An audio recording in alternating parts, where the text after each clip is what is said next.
Hours ahead. In the meantime, let's go back to the White House. Jake Tapper is standing by. Jake, President-elect Biden says this may be the most unusual inauguration in U.S. history. It's certainly up there, Wolf. Security here in Washington, as you know, is unprecedented after the terrorist attack on the U.S. Capitol. Strict COVID restrictions are also, of course, in full force in the midst of this horrific pandemic. So Team Biden is doing things a little differently, including a new take on the traditional parade past the White House. It's being replaced with what they're calling a parade across America, featuring televised performances from all 50 states, and we're going to cover it all. And Dana, I mean, this is such a surreal inaugural. It would be even if it were not for the particular nature of the outgoing president, Donald Trump, who remains the president, by the way. I should just note that he's on his way to Florida right now, but until Joe Biden takes the oath of office, Donald Trump is president. But beyond that, the pandemic and then the terrorist attack making Washington, downtown Washington, essentially a ghost town.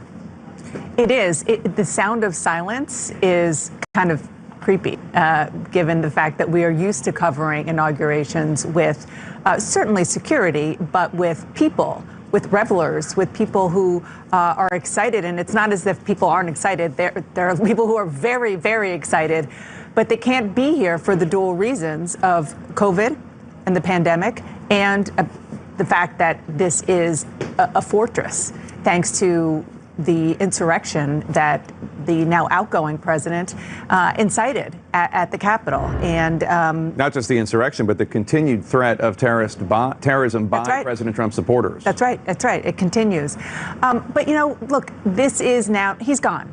The building behind you is empty. The cleaning crew is there. The movers are coming in. And it is now Joe Biden's day. I mean, it always was, but now the focus is squarely on him, as it should be, and on Kamala Harris and the history that the two of them are going to make together in just 3.5 hours. Yeah, and it's such an interesting story between the two of them. It's fitting that in Joe Biden's life, so many things have kind of bookends. And her relationship, Kamala Harris's relationship with Joe Biden, goes back to his son, Beau Biden, who is kind of at the heart and the soul of so much of what Joe Biden does. You hear him often talking about how he thought he would be attending Beau Biden's inauguration, not necessarily his own. And it's that relationship that I think they bring with them to the White House. And when I spoke to Kamala Harris a couple of weeks ago for our documentary, we talked a little bit about how after this presidential campaign where she ran hoping to be president against Joe Biden, and they had a really tough moment on the debate stage where she gave her personal story about busing, how they resolved that. And this is what she said about what Joe Biden, what their ability to resolve that relationship says about how Joe Biden is going to govern.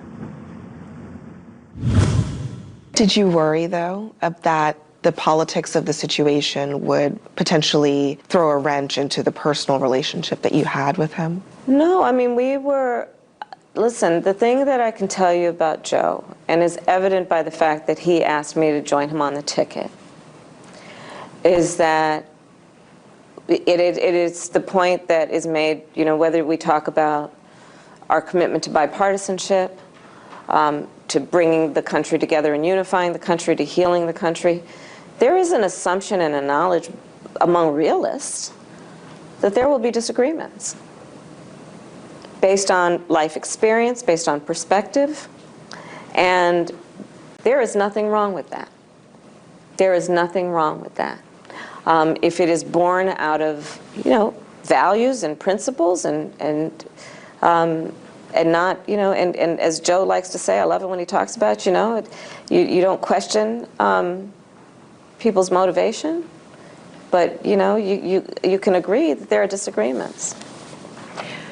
Ultimately, despite all of that, your presidential run ended somewhat early before the voting began. Yeah. You know, why do you think that was? Why do you think that your candidacy didn't break through at that time?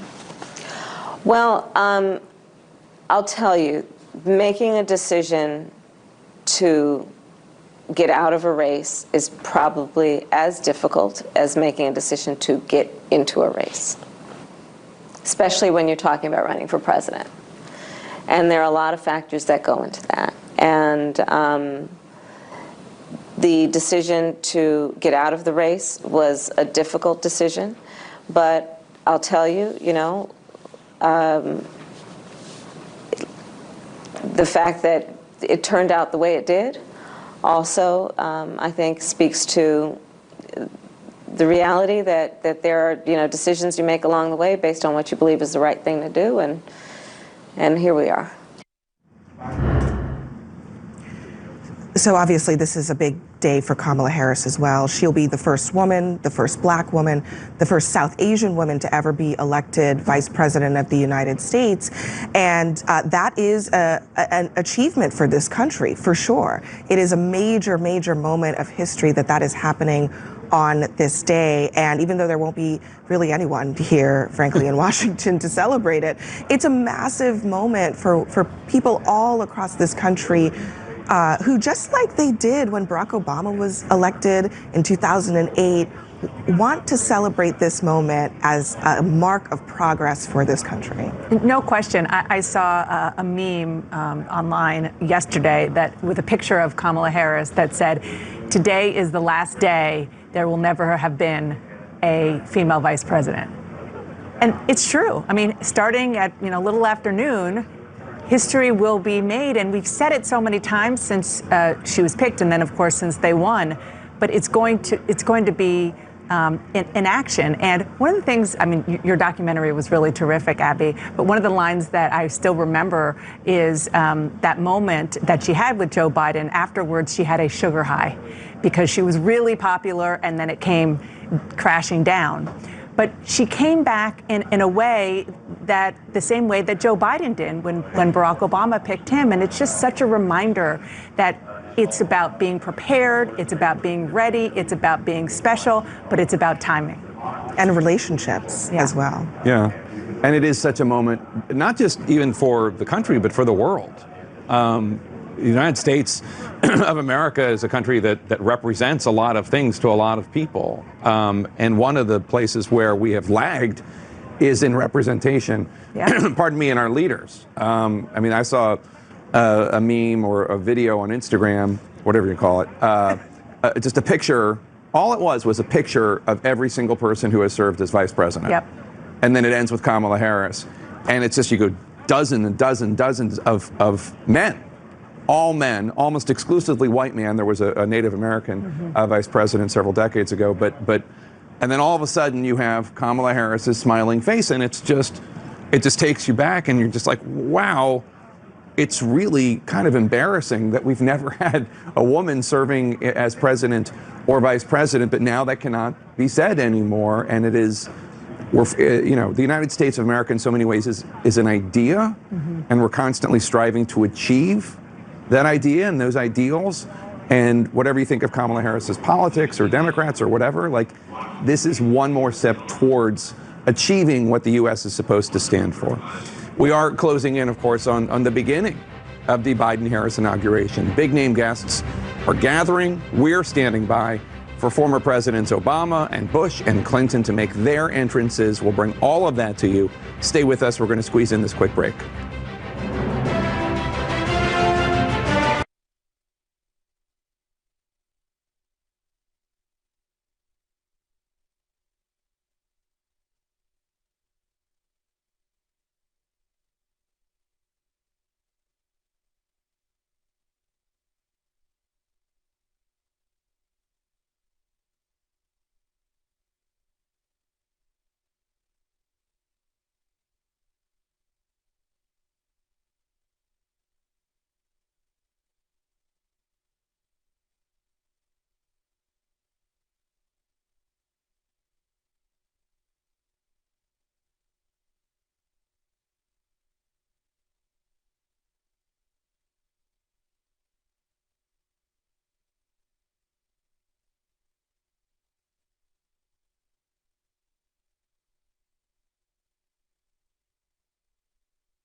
And a new day in America. The inauguration of President Joe Biden gets underway at the U.S. Capitol soon. Right now, we're going to CNN's Manu Raju, who is on Capitol Hill for us. Manu, what are you hearing about what lies ahead for President Biden's administration? Well, the question will be how closely will a lot of Republicans be willing to work with him, particularly in the narrowly divided Congress, in the House and the Senate, where they're going to need, particularly in the Senate, to get bipartisan bills through on a bipartisan basis. But an interesting moment just happened. A letter was sent by 17 House Republican freshmen congratulating Joe Biden on his victory, saying that they want to work with him.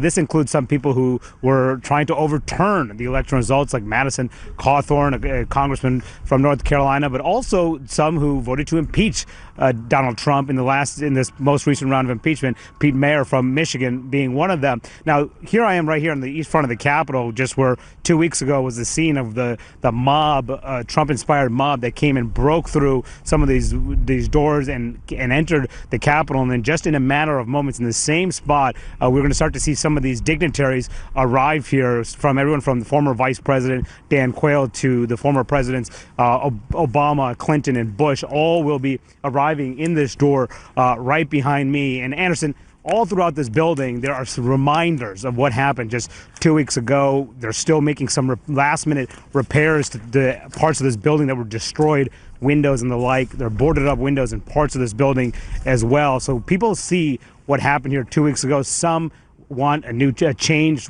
turn the page, and that's indicative of this letter that was just sent by some Republicans who say it's time to turn the page, at least start off on the right foot with this new administration, something that we have not heard, particularly from House Republicans over the last 2 months here. Anderson.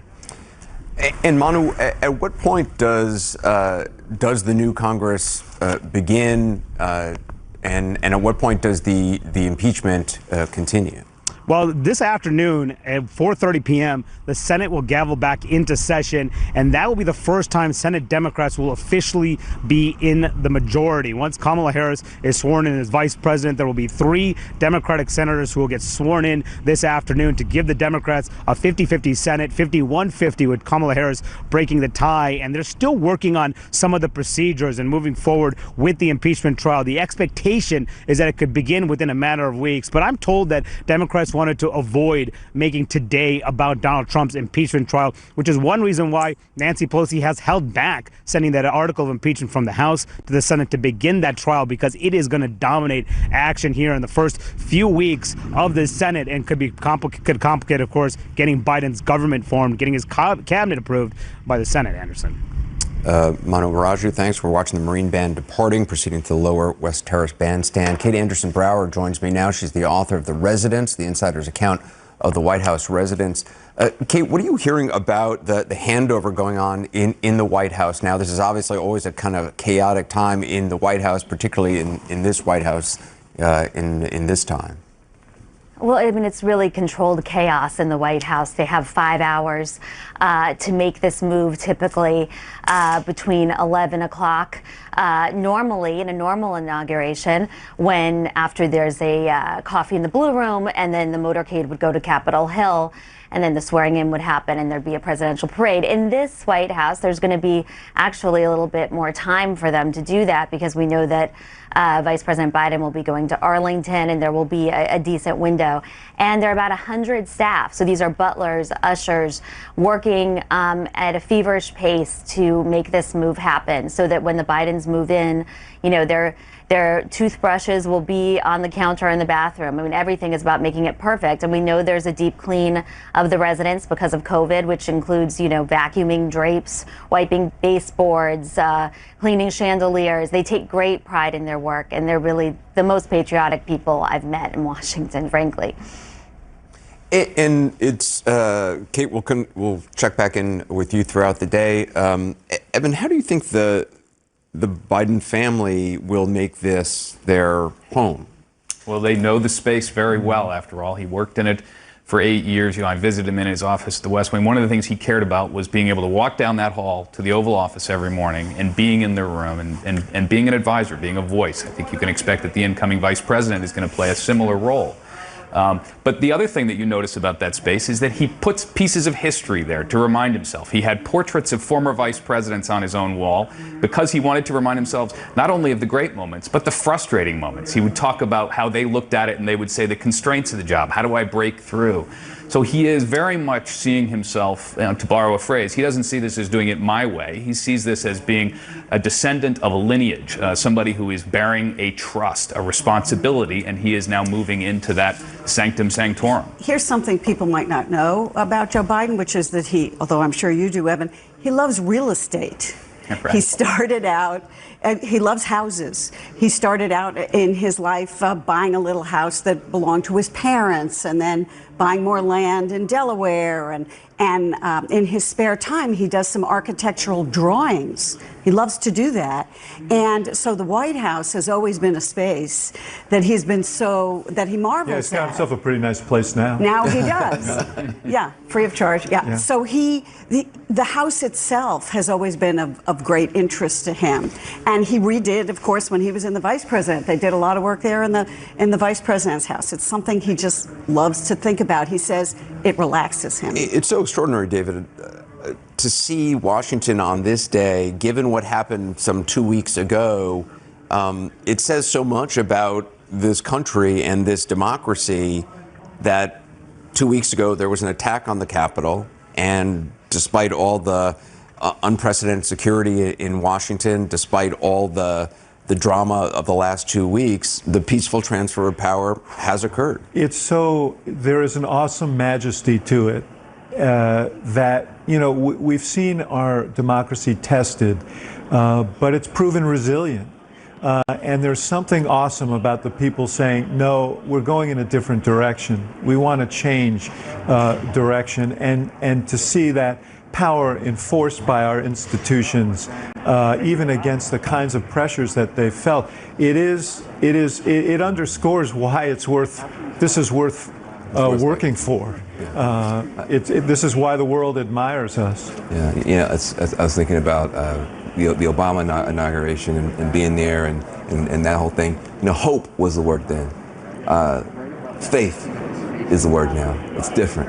It's more sober. It endures. We are standing by to see incoming President Joe Biden leaving church, heading to the U.S. Capitol. The inauguration will soon be underway. We'll be right back.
All right, look at these amazing shots coming in. These are live pictures from Washington, D.C., the U.S. Capitol, getting ready for the inauguration of President Joe Biden. It's going to be getting underway very, very soon. We are covering every angle of this truly amazing and historic day. I want to check in with Kate Bennett right now. She's got some details on how the incoming Vice President Kamala Harris and the incoming First Lady Jill Biden are making a statement today. So, Kate, what are you learning? Well, it's a fashion statement, Wolf, but I think it's an important one worth noting. The First Lady-elect, Dr. Jill Biden, is wearing an emerging designer, a young designer named Alexandra O'Neill. She runs a line called Markarian, which is based in New York and started in 2017. So this blue tweed coat that we're seeing, and underneath there's a matching dress, were both done by this young, new designer. And then also Kamala Harris, I'm going to make sure I get the names right. She's also wearing young designers. She is making a statement here as well, wearing two young black designers. One is from Baton Rouge, Christopher John Rogers, and Sergio Hudson is from South Carolina. Again, I think we're returning to the space here today when we talk about these clothes. And it is important. People say, oh, it's not important. But it is. Michelle Obama really turned heads with her fashion, and she did so very intellectually. She supported and championed young emerging designers, many diverse designers. She showcased different kinds of American fashion and didn't sort of just stick to the standard bearers. And as we see today, the incoming First Lady, the incoming Vice President are both reflecting that new feeling. You know, Melania Trump left Washington today wearing Chanel, which is a French designer. She arrived wearing that blue Ralph Lauren suit we all remember, but she wore lots of foreign designers. She wore Dolce & Gabbana in her official portrait. So this is a return to American designers, and I will say both gentlemen, we can't leave out the gentlemen, President-elect Joe Biden and second gentleman-elect Doug Emhoff are both wearing Ralph Lauren, an iconic American designer. Wolf. All right, I feel like I should be asking you, who are you wearing today, but I'm not going to ask you that question. Kate, I'll ask Kate Anderson Brower. Kate, give us a little sense of what all this means. Well, I think that it's going to be a return to what we saw with Michelle Obama. You know, she wore famously Jason Wu to the inauguration in 2009. And so we're seeing both Kamala Harris and Dr. Biden representing female designers, American designers. That was very important to Dr. Biden. I know that she wore an American designer today because, after all, today is about celebrating our democracy, the peaceful transfer of power, the pomp and ceremony of today. You know, we don't have a Buckingham Palace. We don't have the kind of celebrations that they have in other countries around the world. This is that moment in American history. Everybody wants to celebrate America, and so it only makes sense to be wearing American designers and highlighting women. And I think that you know, different parts of America that maybe has been overlooked in the past 4 years, we're going to be seeing more of that. Yep, I'm sure we will. We're only moments away right now from seeing dignitaries and guests arriving on Capitol Hill. Right now, here's a live look at the scene here in Washington as we get closer and closer to the inauguration ceremony. Between what is hoped for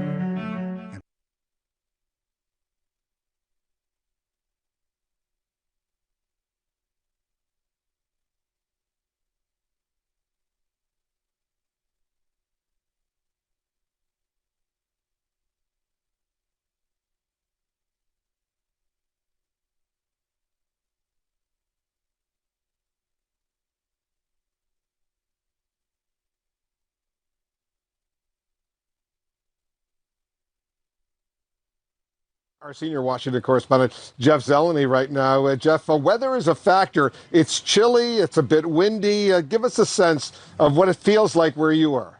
Well, if it definitely is a brisk January morning, certainly, more temperate than it could be for some inaugurations. I was thinking back to Barack Obama's first inauguration. It was much colder that day, and it was bone-chilling cold. It's not that, but there is a brisk wind, and that is something that that Joe Biden is going to field directly here as he is standing on the west front of the Capitol, looking out across the National Mall over the Washington Monument to the Lincoln Memorial where he was standing last night. There is a brisk wind that will be hitting him directly in the face, but I'm told that he is doing a couple things. One, he is going to be warmed up. You can see the lectern there. I'm told that's a heated lectern. There's some type of a heating device in there to keep him warm, which is certainly understandable as he'll be delivering an address that we're told will be about 20 minutes or so in length. But Wolf, even as this is happening, from his perch there, he'll be looking across Washington, seeing the seat of government, his new government. And what is happening right now at this hour, there are acting secretaries, acting agency heads being at the ready to take the reins. This is because President Biden will take office, unlike any of his predecessors, without any cabinet secretaries confirmed. The Senate has not confirmed a single cabinet nominee. Barack Obama, when he was president, had 6 nominees confirmed. President Trump had 2 nominees confirmed. So that means there will be acting attorney general and acting defense secretary. But the Biden team wanted to keep the names of most of these individuals secret, I am told, until after the noon hour, until this afternoon. So there would not be any interference by Trump officials still in the government. So for the next 2 hours or so, this is still President Trump's government. So this is something that is happening behind the scenes quietly now. These acting secretaries will be in position to assume power this afternoon, and that's for continuity of government. So one top person here is the Surgeon General, and the outgoing Surgeon General has submitted his resignation. Jerome Adams, who's become a household name to many of us in the coronavirus fight. There will be an acting Surgeon General appointed and working this afternoon before the Biden nominee, Dr. Vivek Murthy, can be named. And even as we're speaking here, Wolf, the weather is actually strange, I can tell you now. A bit of some snow flurries coming, and it certainly is above freezing, but up here at this altitude where we are, and really about the same height as where President Biden will be, a lot of things in the atmosphere here, but it is a sunny day, so certainly, could be far worse weather-wise. We'll see if that impacts his speech. Wolf? Yeah, I suspect it won't. He's going to be delivering this. I mean, they do have those heaters up there as well, as I remember having spent some time over the years covering the inauguration. John King, there's no doubt that priority number one for the incoming president will be dealing with this COVID pandemic that is getting worse and worse, even as there are these 2 vaccines available. And Jeff makes a very important point about the urgency then to get the Biden team in place. Obviously, you want the Secretary of State, you want the Defense Secretary, you want the Department of Homeland Security Secretary in for big national security decisions. But what the new president needs first and foremost, in many ways, is his new coronavirus team, his new healthcare team. And so they are pushing Congress to move as quickly as possible on that because not only is it a new team, it is a very new approach. President Trump ignored the pandemic. President Trump ignored science. President Trump resisted advice from his advisors to be more aggressive, to use more power of the federal government, and essentially left so much up to the states. Now, the states do have to do a great deal. It is the state responsibility to distribute and administer the vaccines. But what the Biden team wants to do, Wolf, is surge in a backup army, surge in a crisis team. If one state is having a particular problem, have people who can go help them out, ramp up and keep a closer eye on production and distribution. You will have a Democratic president. So across the government, you'll have a more activist government. But especially when it comes to the pandemic, as we watch over the course of this first 100 days, can they get those 100 million vaccines distributed and administered? Can they help states with other efforts? The Biden wants to do a lot to help get schools the resources to reopen across the country. To do that, you need your team. And so we will focus a lot over the next several days on the cabinet secretaries, but the assistant secretaries, the deputy secretaries, the number 2s, the number 3s, and all the way down matter critically as we have, again, we're going to talk about the thematic change. We'll talk about the personalities and the leadership change, the history of Joe Biden's inauguration and Kamala Harris being the first woman and the first woman of color as vice president. But the pieces of government, the important pieces of government, that will be done in the weeks ahead. And again, Joe Biden respects the government in a way Donald Trump never did. And to have respect for your government, to kick it into gear, you need your people. He certainly does. And he's so much experience, 8 years as a vice president, 30 plus years as a U.S. Senator. He knows Washington. He knows the nature of this business. One of the most consequential inaugurations in American history gets underway very, very soon. We're keeping a very close eye on the Capitol as all the VIPs are arriving. Stay with us for the big entrances, the oaths, the inaugural address, and so much more. It's all ahead.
All right, you're looking at live pictures of the U.S. Capitol. On this stage, the inaugural ceremony gets underway very soon, launching the presidency of Joseph R. Biden Jr.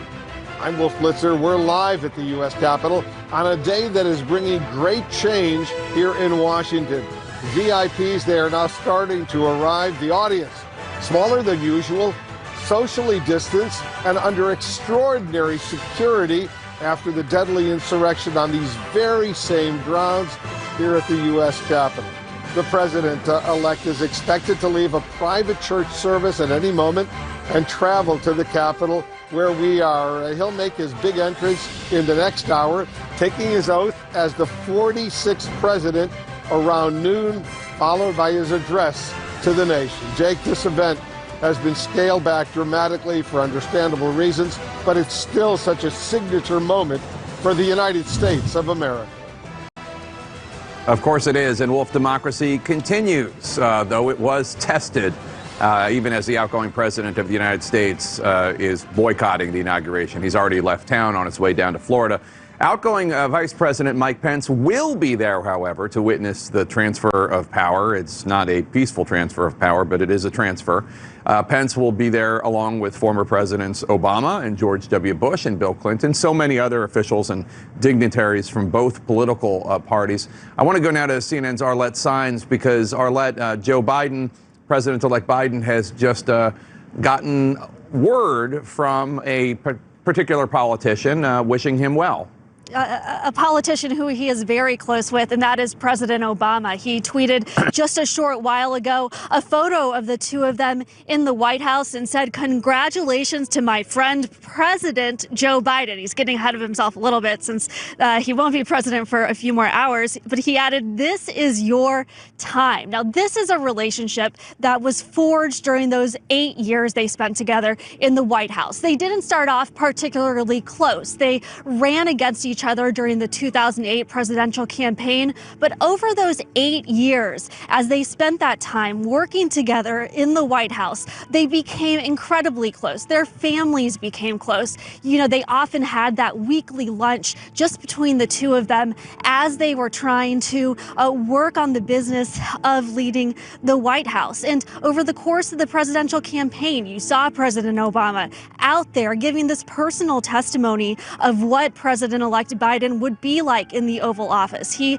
has seen him firsthand, up close perhaps more than anyone else, operating in the White House. And so President Obama will be among the ex-presidents who are on hand here today for Biden's inauguration. You also see George W. Bush as well as Bill Clinton. And then the former presidents and the soon-to-be President Biden will then make their way over to Arlington National Cemetery, where they will be laying a wreath at the tomb of the unknown soldier. So a moment of unity among those ex-presidents who will be on hand here today with the soon-to-be President Joe Biden. And I also just want to give you a little perspective of where we are right now. I'm currently standing on the lawn on the west front of the Capitol. This is an area that is normally filled by hundreds, even thousands of ticketed guests. But due to the COVID-19 pandemic, so much of this inauguration is scaled back. So what you are seeing just right behind me is members of Congress starting to come into the ticketed area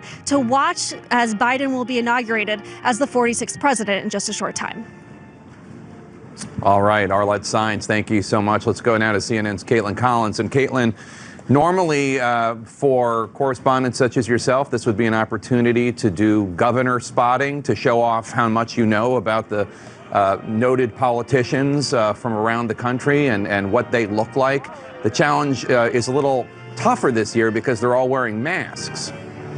Yeah, it is. But, Jake, we did go down. We saw some of the names that are already on the seats waiting for those governors and other guests to get here. Of course, a lot of Democratic lawmakers, but even some allies of President Trump's are going to be here, according to what we just looked at when we looked at the seating, Jake. That includes Kristi Noem, of course, the governor of South Dakota, a big ally of the president's who's often been in the Oval Office, and she is expected to be here. Her seat is among a few other governors, including Arizona's Doug Ducey, who, of course, the president feuded with in the aftermath of the election because he also did not do the president's bidding. But that's several other guests who are going to be here, of course, in a socially distanced manner, Jake.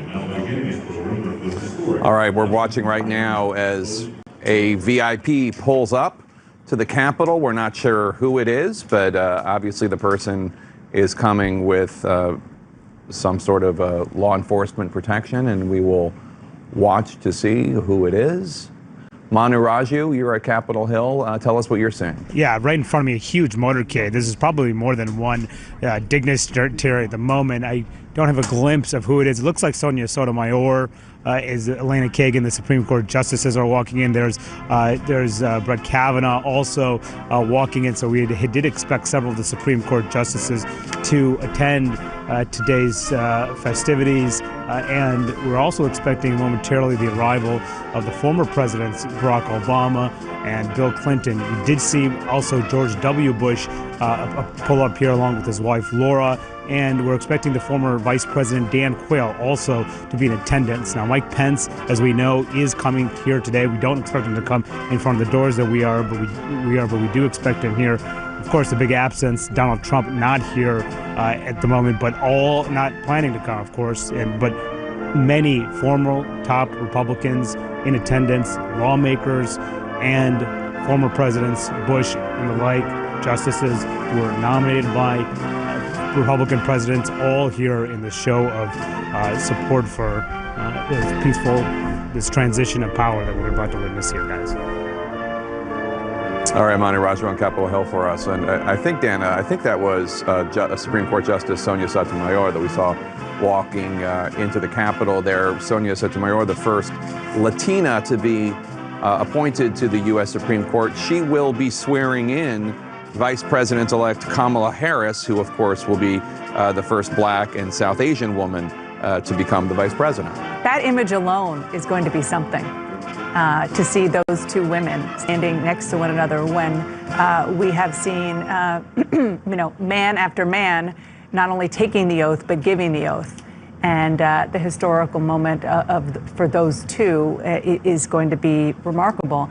And look, those images that we're looking at, was not an easy decision for some of those involved in planning to make. There was some pressure for Joe Biden, never mind the security risks that went along with the attack on the Capitol 2 weeks ago. But just because of the pandemic, there was concern about doing this. But the soon-to-be President Biden and people around him said it was essential to show the country, show the world the normalcy that this will mean and the normalcy that they hope Biden and his presidency will bring and return to America. And we're seeing more people get out of the car. Another VIP pulling up to the Capitol.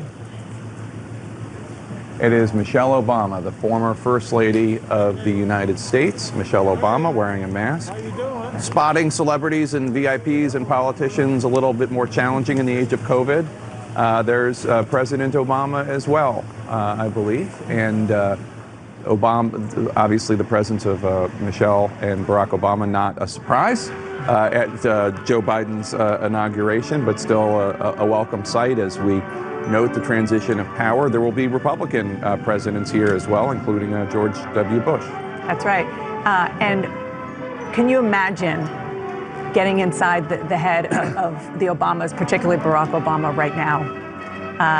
He worked really hard to make this moment happen. He defied the norms of former presidents because he felt that he had to, because Donald Trump did way too much of that in campaigning very aggressively for his vice president to be able to be here today to take the oath as the 46th president of the United States. And he worked really hard 4 years ago, didn't have the same result, but this is different, and it is very, very personal. And Michelle Obama, too. Yeah. She has had quite the year of coming out with her criticism of the current administration. But I just think back to 4 years ago when the two of them were in the same place and witnessing the inauguration of Donald Trump. This has got Hillary to be Clinton, the circle moment. Hillary Clinton, former presidential candidate and secretary. Talk about a different vibe from 4 years ago. A full circle moment for all of them, including for Hillary Clinton. I assume Bill Clinton will be coming out the other side. We don't have as good a view of that, but there she is. There he is, walking in with her, and Dana, we were discussing yesterday, sorry to interrupt Abby, we were discussing yesterday the strength it must have taken Hillary Clinton to attend the Trump inaugural 4 years ago after she won the popular vote but lost the Electoral College vote, after a campaign that was marked by nastiness and personal invective against her, and yet she showed up because it's important to the country. She had the strength of character to do that, strength of character that the outgoing president sadly lacks. I cannot emphasize enough how all of those people, the Clintons, the Obamas, we will see the Bushes soon, they have all reflected on how surreal 4 years ago felt to them watching Donald Trump being elected, and even as surreal as today's events are going to be, the social distancing on the Capitol steps, the lack of a crowd. There is something about today's event that will be very normal in a very different way. You have Joe Biden, someone who is so familiar to Washington, taking the oath of office.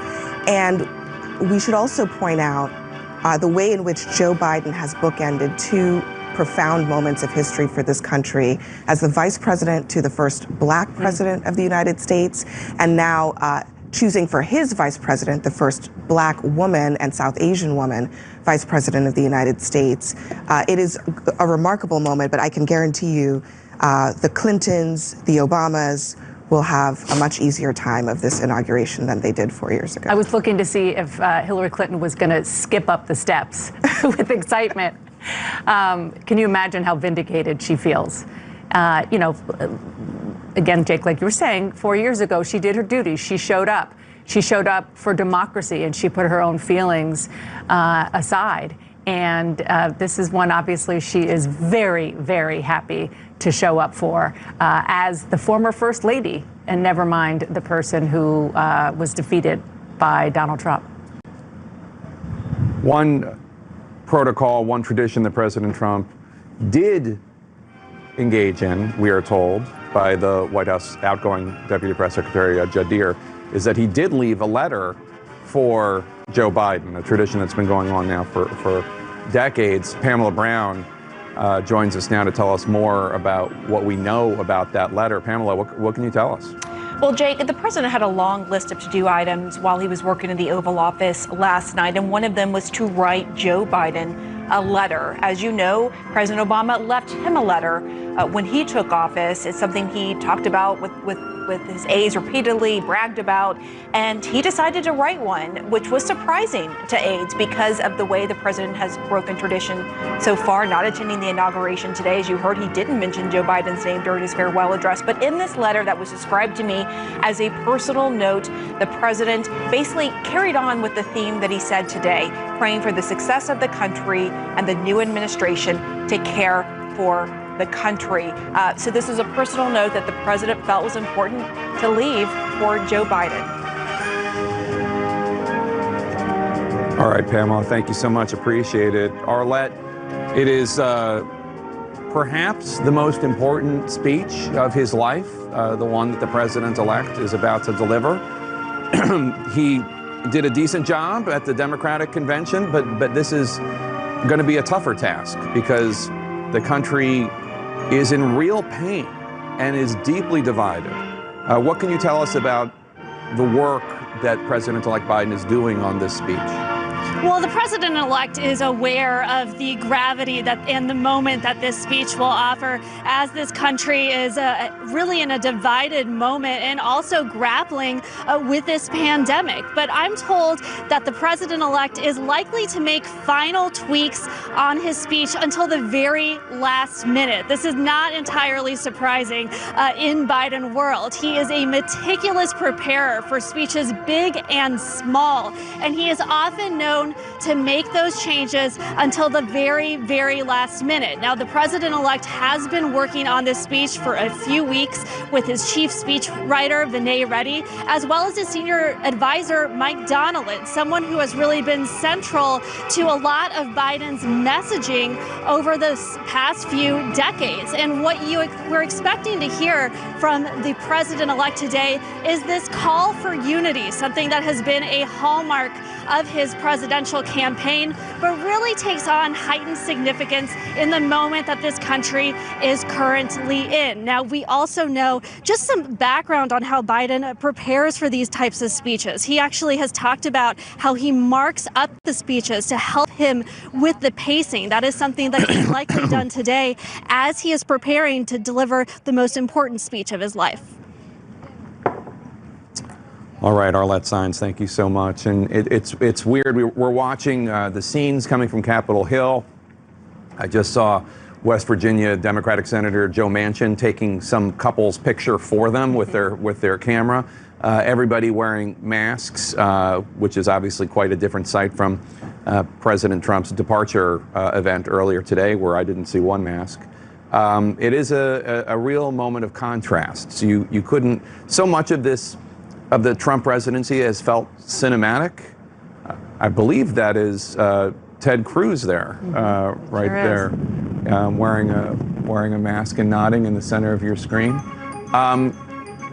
Yet another sign of President-elect Biden, extending a hand of bipartisanship and opportunity, even though the invitations go automatically to every member of the House and Senate. Biden could have made it clear, as Beto O'Rourke, the former Texas congressman, made clear, that he didn't think Cruz belonged there, given Cruz's role in challenging the election result, trying to overturn the result of the election, playing a role in the big lie that Biden didn't win and that the election could be overturned. And yet he's there, showing his face, though masked, In any case, Dana, so much of this day is so different because there just aren't crowds there. There just aren't, the American people aren't there. It's dignitaries and officials such as, who is this? Is that Laura Bush? No. Oh, I believe that's Elaine Chao and Mitch McConnell. Elaine Chao, Trump's former Secretary of Transportation, who resigned after the insurrection, and of course her husband is the Senate Majority Leader. Yeah, I mean, talk about uncomfortable positions, or maybe comfortable. You know, Elaine Chao and Mitch McConnell, you know, obviously they are fierce partisans, particularly Mitch McConnell, but this is the standard tradition that they adhere to, and Mitch McConnell, of course, has been incredibly critical of the president of late. We'll see what happens when he's of the current president. We'll see what happens when he turns to start working across the aisle with Joe Biden, whom he's worked with so many times before. There's Amy Klobuchar, who is the top Democrat on the Inaugural Committee. That looks like Steny Hoyer, Chuck Schumer, who of course is going to be, as soon as this oath is taken, he is going to be the Senate Majority Leader. He is going to be the top Democrat. He already is the top Democrat. He is going to set the agenda for the United States Senate, because it is a razor-thin majority that they have, but they have it because Kamala Harris will be vice president and therefore president of the Senate. That alone will mark a very important and new era for this country, with Democratic control of, importantly, the procedures of the Senate and the agenda of the Senate, even as Mitch McConnell and Chuck Schumer are still working out how they're going to have a power sharing agreement for some of the rest of the process in Washington. But it makes a big difference for the Joe Biden agenda, whether or not bills can be put onto the floor of the Senate and be considered by that body. So this is a big moment for Democrats and an opportunity for Democrats, but there are obviously a lot of challenges ahead. And as we watch as lawmakers come into the Capitol for this, I'm reminded that, of course, it has become pretty standard these days for some members of Congress to skip inaugurations, whether in protest or for other reasons. And I think we can expect to see at least some of that today. But as you pointed out earlier, Ted Cruz was there, Kevin McCarthy was there. These are people who just a couple days ago were trying to say that Joe Biden shouldn't be president. So they're going to be here today. The most undemocratic actions we've seen in this thriving democracy in quite some time. This is Biden's motorcade departing from St. Matthews in downtown Washington, taking the soon-to-be first family to the Congress. Wolf, I'm going to throw it back to you. Yeah, this is looks like the Vice President Mike Pence is arriving right now with Karen Pence, his wife. And this is really significant, John, that the Vice President, not the President, but the Vice President decided he was going to skip the farewell over at Joint Base Andrews, where the President said goodbye. Instead, he is here, and he is going to honor this tradition of a peaceful transfer of power. There are very few Democrats watching who would have kind things to say about Mike Pence over the past 4 years. But over the past week or so, the past couple of weeks, 2 weeks ago, 2 weeks ago today, he was in the Capitol building he's walking into right now during the insurrection. Many of those protesters carrying Trump-Pence banners came in chanting, "Hang Mike Pence." So yes, he is an important part of the imagery of today, the tradition of today, the respect for the process and the system of today. And there's so much change, as Abby and Dana and Jake were just talking about, that will come of this day. By the end of this day, Joe Biden will be president. We'll have our first woman vice president, our first woman of color as vice president. The Democrats will take control of the Senate. The Biden agenda will begin. The executive orders will start flowing. And all of that is critically important, and we will go through all the big policy and personnel changes over this day, the next 100 days, into the next midterm election, and so on. But the images of today are always important, and I think all the more so, because as we watch this play out, with Vice President Pence there, with former President Bush there, with, as Jake just noted, some Republicans there who just days ago were still repeating the lies about this election, it sends an important signal to the country and an important signal to the world, which is watching today, that the system repelled the attack. The horror which we all watched at that very building 2 weeks ago will be replaced today with a remarkable ceremony, the inauguration of a new president, the inauguration of a historic vice president, and proof that the system withheld. The system, again, to use the word repelled, an attack. And so to see the band, to see the flags, to see the crowd, a lot of this is symbols, but symbols matter. Symbols send a message. I remember being at the White House on the night of 9/11 when George W. Bush came back to the White House. Many Secret Service agents, others in security, were concerned about that. He thought it was important to send the signal. Congress came back to work 2 weeks ago in that building to continue and to finish ratifying the Electoral College results. That symbol mattered. This symbol matters. And look at all those flags. Many of those flags honoring, of course, our friends and neighbors and fellow Americans who have perished from COVID. This all matters today as you pull together this remarkable, the beginning of the next chapter in Joe Biden's career. Imagine, Wolf, how many times did he walk into that Capitol building as a United States Senator? Today he walks in as President-elect, and he will leave as President. Yeah, we saw those flags, thousands and thousands of flags down there in the Washington Mall. Look at all those flags. People are not there, but flags are instead. Evan Osnos, the Biden biographer, is with us right now. You know, it was really significant to me, Evan, and I want your thoughts. 24 hours or so ago, when he delivered his final speech in Delaware, and he thanked the people of Delaware, the state of Delaware, spoke about his late son, Bo. He got very emotional. You could see the tears coming down his cheek. Tell us what you anticipate now, how he's going to do in this approximately 20-minute address to the nation after he's sworn in as the 46th president. Well, these are the two cradles that have created Joe Biden, the state of Delaware and here the U.S. Capitol. You know, this is a place that helped him recover in his life, and now he is thinking about recovery today. You know, when you talk to the people around him, they say we have two things before us, a rescue and a recovery. And what you're going to hear today is the rescue is not just about getting us out of the COVID epidemic.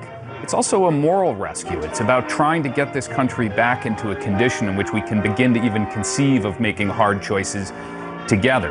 And then there is the recovery process. And that means also building back better, as he says. And, you know, that can sound like a slogan, except that there's a meaning to it. What he means is Donald Trump happened for a reason. He didn't come out of nowhere. He was the product of some deep-seated facts in American life, some real struggles. And if we're going to try to repair our politics, we have to address these kinds of long-running structural issues, systemic racism, income inequality. You may not hear those by name, but what you're going to hear today is the idea that we're embarking on something that is bigger even than the present crisis. But do you think we'll see an emotional, almost teary-eyed Biden today as we saw yesterday, Evan?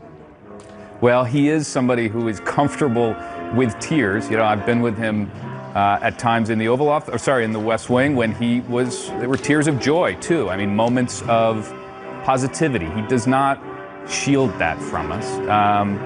Look, this is a moment for him that is all of these overlapping elements of enormous emotional charge. There's family with him. There's family who cannot be here. There is, after all, the country at stake and the office that he has been pursuing since he was a teenager. So we may well see a very emotional Joe Biden. But look, he also takes this moment and the majesty of it very seriously because he knows the world is watching. It's not just Delaware, it's not just the United States. This is the moment when he can, and he will probably never have a larger audience than he does today at this moment, in this 20 minutes, for him to begin to tell people across the world that the United States is here, the Republic still stands, and that he is prepared to begin this process. Yep, you're absolutely right. Jamie Gangel, you're getting some new information as well on what we can anticipate in the next president's address after he's sworn in. Well, Wolf, we've heard that it is like the speech when Joe Biden declared victory, hopeful, turning a page. My source says there is no plan to mention Donald Trump by name in the speech, which presidents normally do, but after all, Donald Trump isn't going to be there. I'm also told the speech will have a realistic but optimistic tone, that it will be conciliatory without being a pushover, Wolf.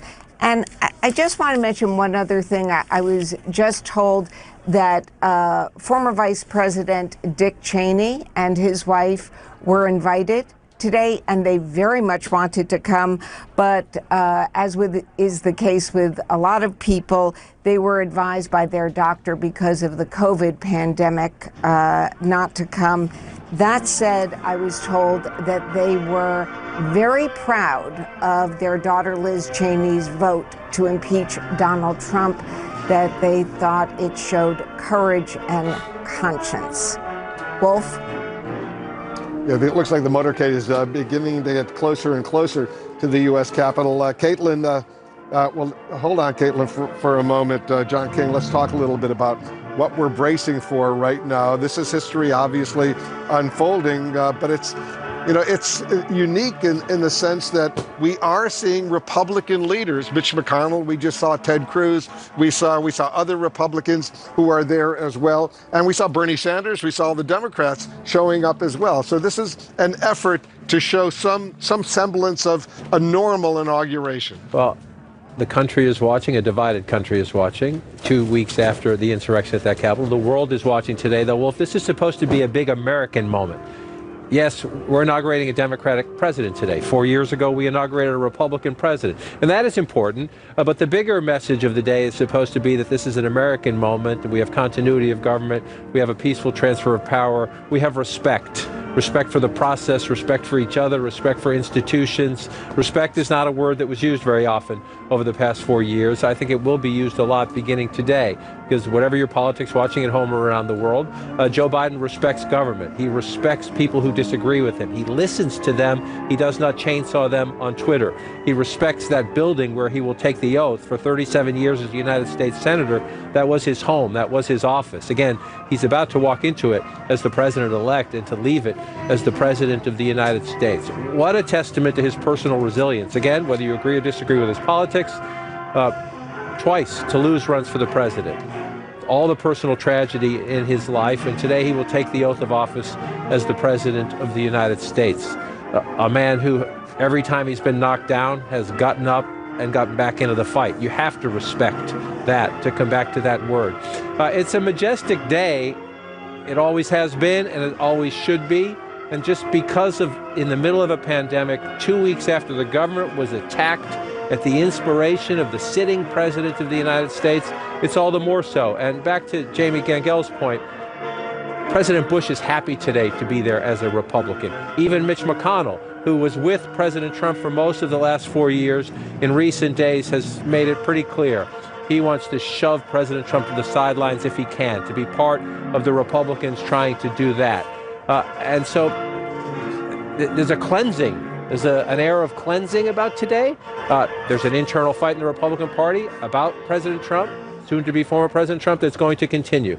But today is an American celebration, and again, a testament to voting, a testament to the system, and a testament to the resilience and stubbornness. Irish stubborn is Joe Biden. There you see the Biden motorcade driving closer and closer to the Capitol, driving right by all the U.S. National Guard troops who have emerged on Washington, D.C., some 25,000, many of them armed to help protect this city during this very, very significant moment. Manu Raju, you're there. You're getting ready to see the president-elect and his entourage arrive. Yeah, and we're actually going to see them being greeted by congressional leaders of both parties, a sign of bipartisanship on this historic day. Just inside the east front steps of the Capitol, inside the doors, are the congressional leaders. Mitch McConnell, Nancy Pelosi, the House Speaker.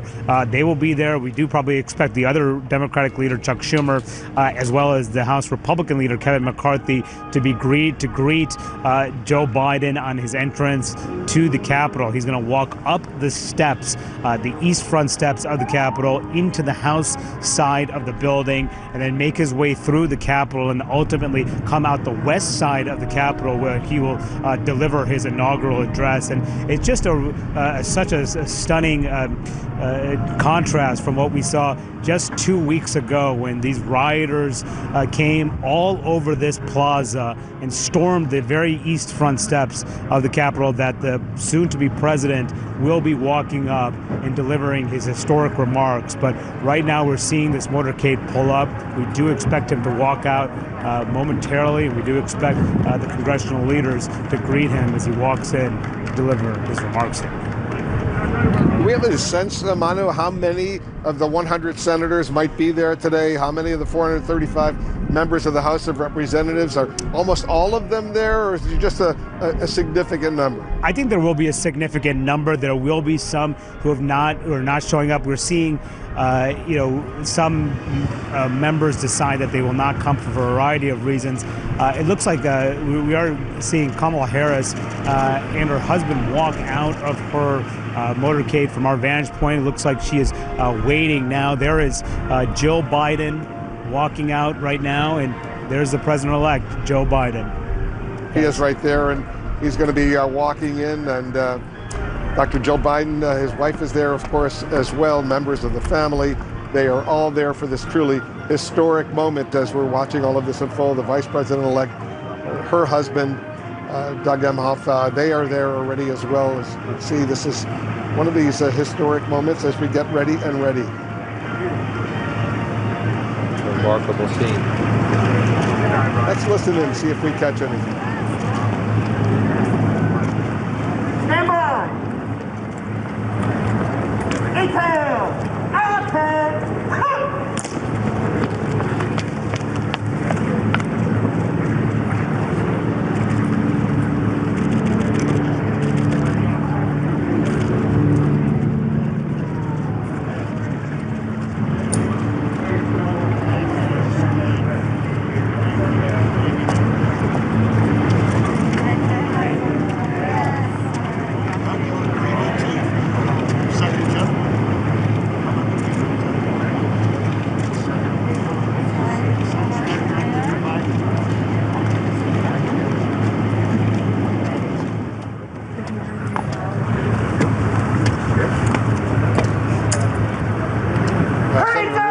Republican and Senator Amy Klobuchar, they are there representing the U.S. Senate to greet the president-elect and the future First Lady of the United States. Let's listen and watch as this a very, very significant moment continues.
You know, John, as we're watching this unfold, let's just give a little sense of perspective. 2 weeks ago today, on January 6th, we saw what was there's the Speaker, Nancy Pelosi, she's there obviously as well. We saw a riot emerge, an angry pro-Trump mob storming this building where we are right now. And then a week later, we saw the second impeachment of President Trump. And now the inauguration of this new president of the United States.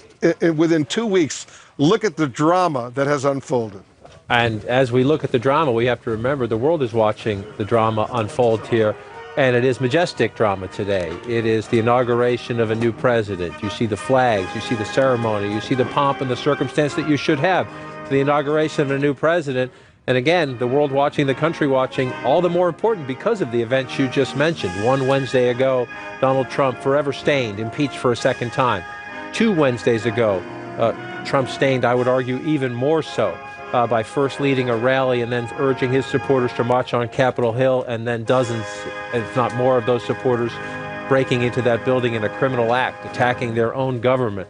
So this is a message today, not only of a transition of power, of a new administration, but of the strength and resilience of the system, of the democracy.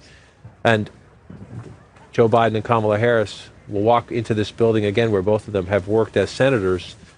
They walk in as president-elect and vice president-elect. You see the lectern set up there for the ceremony. Scaled back some from some COVID, but still spectacular sight as we prepare. We're getting very close now. 90 minutes from now, Joe Biden will be the president of these United States. The House leadership is going to be introduced momentarily, then the Senate leadership, then the VIPs will be introduced, including the former Vice President Dan Quayle, the former President Bill Clinton and Hillary Clinton, the former President George W. Bush and Laura Bush, former President Barack Obama and Michelle Obama. Anderson, it's all explicitly timed out as we get ready for around noon, when Joe Biden will become the 46th president of the United States.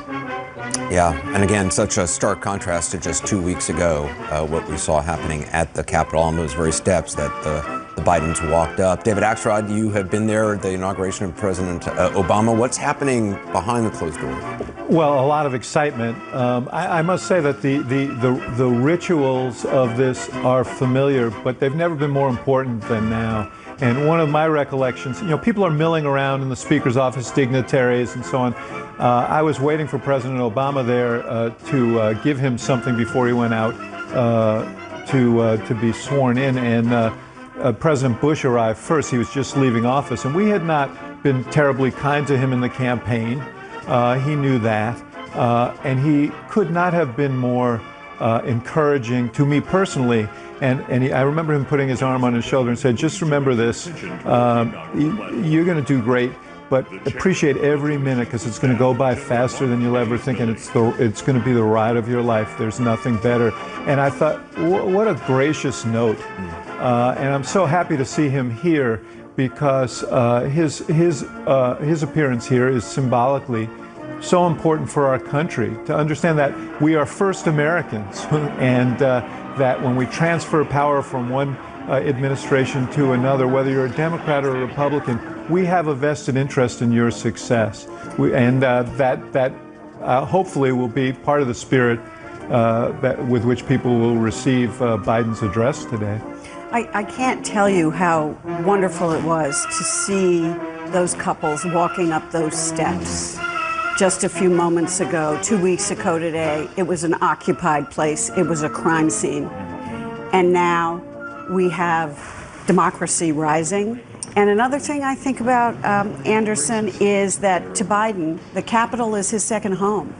And when he walks through these halls, unlike Barack Obama, he knows where he's going. And it must be an odd feeling for him right now to say, well, I'm leaving the Capitol now to go to the White House. There's obviously Scalise and Clyburn.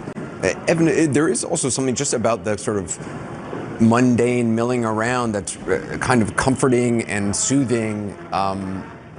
It's something we see every 4 years, but given all the tumult and agita that this country has been through, it is a new beginning. It is, and for Joe Biden, that space, that Capitol building has been about the milling around. One of the things he did was he kept his locker in the Senate gym, even after he went over to the vice presidency, because he liked to come back and be among senators, be among members of the House. And one of the things that he said to me at one point was he'd watched the culture of the Congress degrade over time. He remembered when Bill Clinton, then president, had been called Bubba for the first time by somebody in the Congress, and he said there's been a cultural change in it, and it's not going to go anywhere good. And this was years ago that he sort of picked up on this. I also think it's important that he used to sit sometimes on the floor of the Senate on the other side of the aisle. He'd sit with his friend John McCain, and it bothered him actually that the leadership of both parties had said, we don't think that's a good idea. It doesn't look good. And so he'd sort of, they'd had to go back to their respective sides of the aisle. That's not how he sees this place. First of all, we had a near-death experience for our democracy. That's you're talking about watching the people go back up the stairs, and what Gloria was saying is so powerful. It was a crime scene, and now it's not. And now it's not. And I think that Joe Biden is going to train us to see the world differently. We got trained to look for threats under Trump and to look for things to block and to be scared of. He's going to teach us how to look for opportunities, for common ground, for ways to come together. And it's happening right now. These are members of Congress. It's happening right now. Here we have people from different parties coming together, sit down, restoring these rituals, and it does matter. And for me, I was one of the people, out in the crowd with Obama when Obama came. You guys were up there. I was out in the crowd. We were cold. You look good, by the way. Well, yeah, a little tiny dot. I had my aunt with me. We were shivering, and Obama came out, and like I said, that feeling of hope was palpable. I think the hope is different now. It's more about faith. Our faith has been tested, and our faith endures. And I think I think you're going to see a different country come out of this. Well, you were among 2 million people who were out there. When I was sitting on that platform, I was looking out at a sea of humanity. There will be no one there, and that will be symbolic of the challenge that we face. But when I watch soon-to-be President Biden come up those steps, it struck me that he walked those steps for the first time in 1973 as a young senator. His colleagues included people who served with Calvin Coolidge and Franklin Roosevelt. And now, 48 years later, he's walking up those steps, and he is a link to the past and a beacon to a better future. And it's really an interesting position. Who would have predicted that at this stage in his life he would be in that position? Jake Tapper, as President-elect Biden, soon to be President Biden, looks out, he won't see that sea of people that President Obama and President Trump saw. He'll see a sea of flags, 200,000 flags representing people who are not there. Also the reminder of the 400,000 dead in this country, and that number still on the rise, Jake. Anderson, it is a day of solemnity because of all that loss, and also because of the terrorist threat that has required this intense security here at the Capitol. It's amazing. You look back at images of this exact spot in the Capitol 2 weeks ago, and it was the scene of an insurrection and a terrorist attack. But here it is, a day of majesty and celebration of transition of power, if not peaceful transition of power.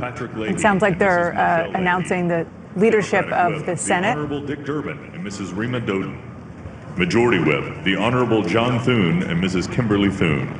Democratic Leader, the Honorable Charles Schumer and Mrs. Irish Weinshall Schumer. And President Pro Tempore of the Senate, the Honorable Chuck Grassley and Mrs. Jennifer Hines. So this is the leadership of the U.S. Senate, the longest-serving members of the Senate in both parties. President Pro Tem, I guess it's the outgoing, Chuck Grassley, and likely the incoming will be Patrick Leahy, another constitutional role in the succession line. Yeah, and it's a really important moment for the United States and also for the world. The world saw American democracy be truly tested over the last 2 months. And, it looked wobbly there a few times, especially 2 weeks ago in this exact same spot. But the world is now watching as American democracy continues. And former Vice President There's Dan former Quayle. Vice President Dan Quayle. But it's for that moment, for that same reason, that I think this is a moment of celebration for this country. I mean, inaugurations, we don't have the crowds today, but inaugurations are a big day for this country. All of this pomp and circumstance that you're seeing, the flags, the ceremony, these are traditions that go back pretty far in this country. And for most Americans, they only get to see it every 4 years. And they're seeing it again today, even in spite of what we've witnessed and experienced as a country in the last couple of weeks. This is the process that we are experiencing as a nation once again. Dan Quayle, of course, held the job that vice president, which Joe Biden held. Former Indiana senator. Right, Joe Biden will be the 15th vice president to be sworn in as president. Which is, let's go with Jeff Zeleny, who's down there, who has some news that is interesting in light of one of the heroes from 2 weeks ago. Jeff? Jake, we have been talking all morning long about how this is the exact site of the riot of the Capitol, but one other moment from inside that insurrection that we can all remember so clearly is Capitol Police Officer Eugene Goodman. He held rioters at bay for some 85 seconds to get senators out of harm's way, to get the vice president out of harm's way. We've all seen that viral video. Well, today we are learning that he is going to be escorting Vice President-elect Kamala Harris into the inauguration ceremony. He is going to be walking side by side with her. He's also going to be coming with a new title. He's going to be the acting deputy House Sergeant at Arms.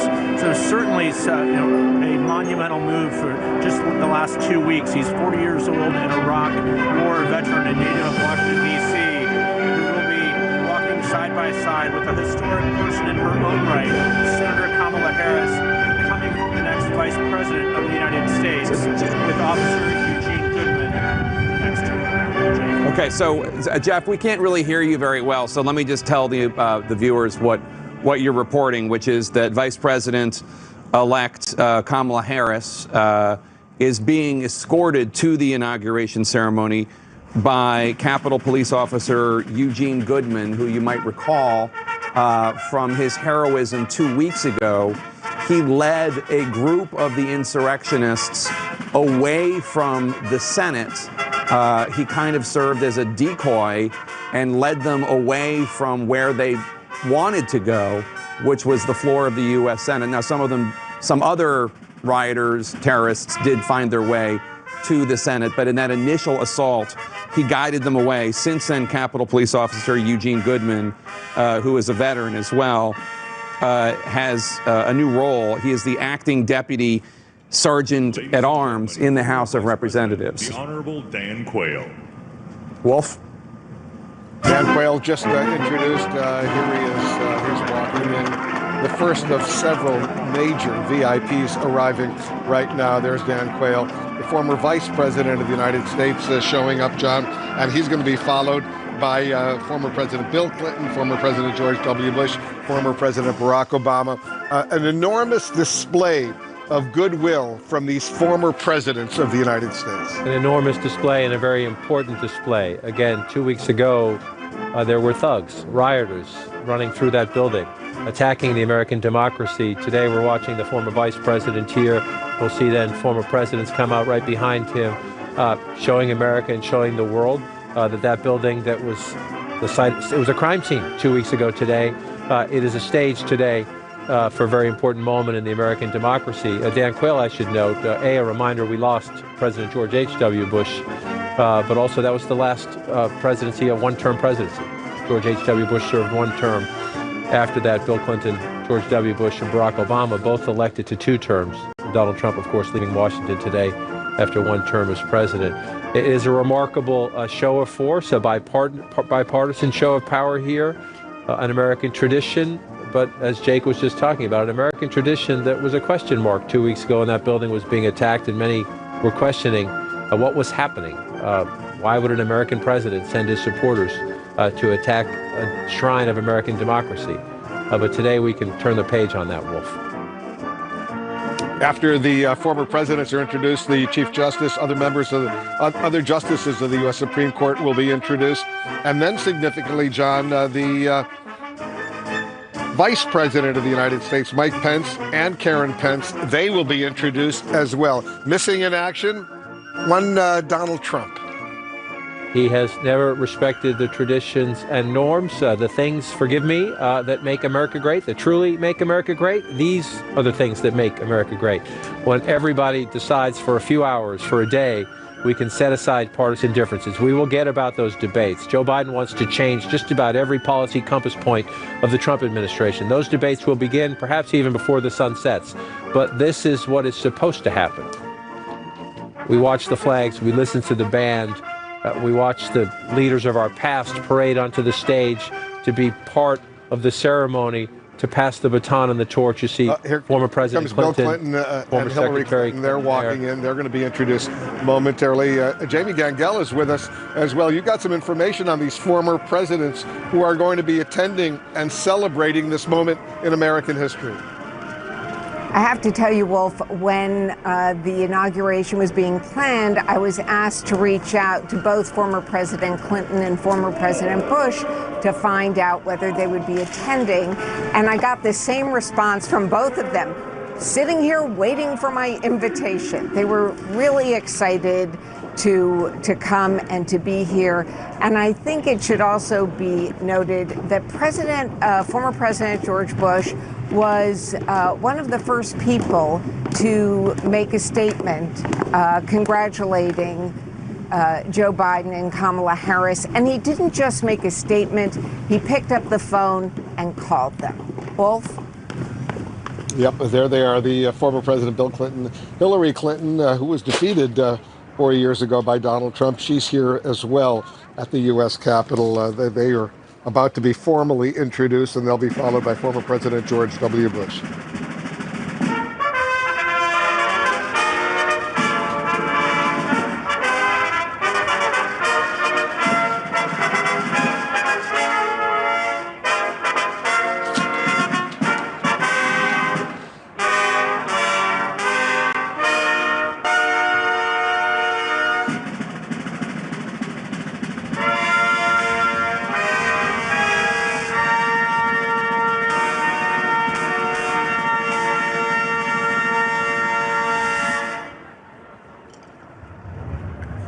Ladies and gentlemen, the 42nd President of the United States, the Honorable William J. Clinton and the Honorable Hillary Rodham Clinton.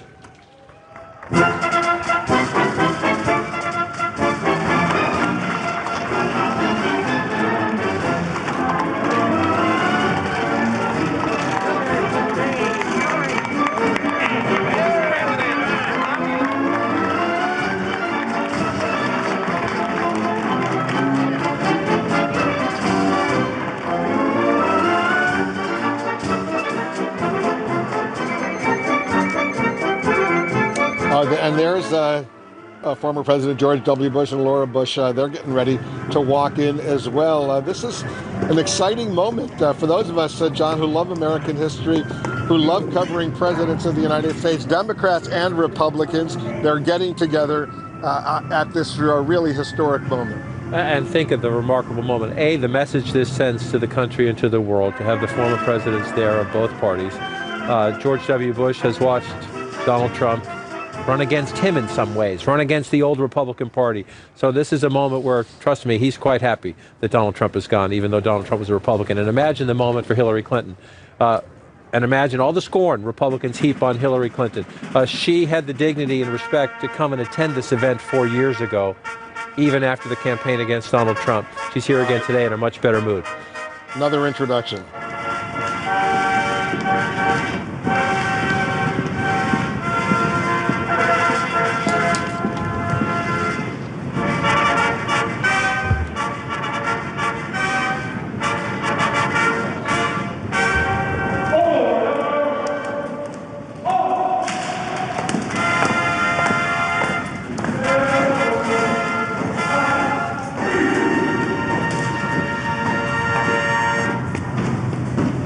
Ladies and gentlemen, the 43rd President of the United States, the Honorable George W. Bush and Mrs. Laura Bush.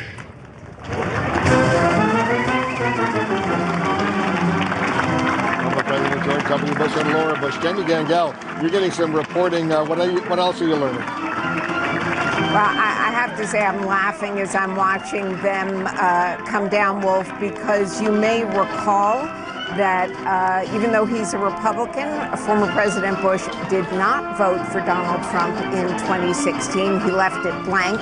I think it's pretty fair to guess he did not vote for him in 2020 either.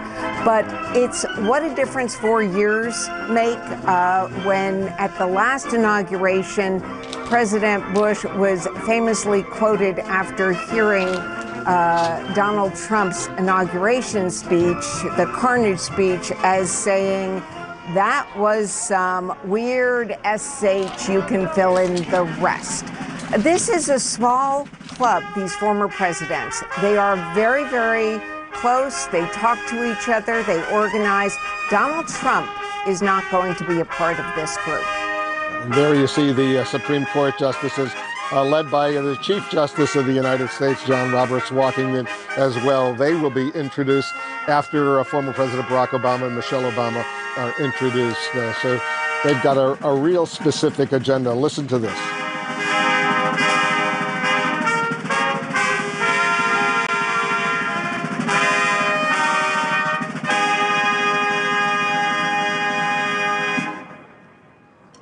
Ladies and gentlemen, the 44th President of the United States, the Honorable Barack H. Obama and Mrs. Michelle Obama.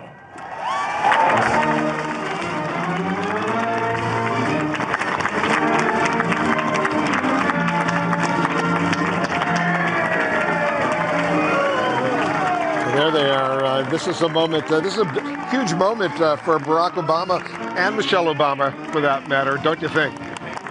Absolutely. 4 years ago, Donald Trump ran against Barack Obama and won the presidency. In some ways, Donald Trump's election was a repudiation of the Obama agenda. However, now you have Joe Biden coming in, and Joe Biden ran saying, we're going to strengthen Obamacare. We're going to bring back the multilateralist approach. We're going to respect our allies. Now, he will be different. Joe Biden will be. President Biden will be in different ways than President Obama. But this is a very proud moment for the Obamas, both of them.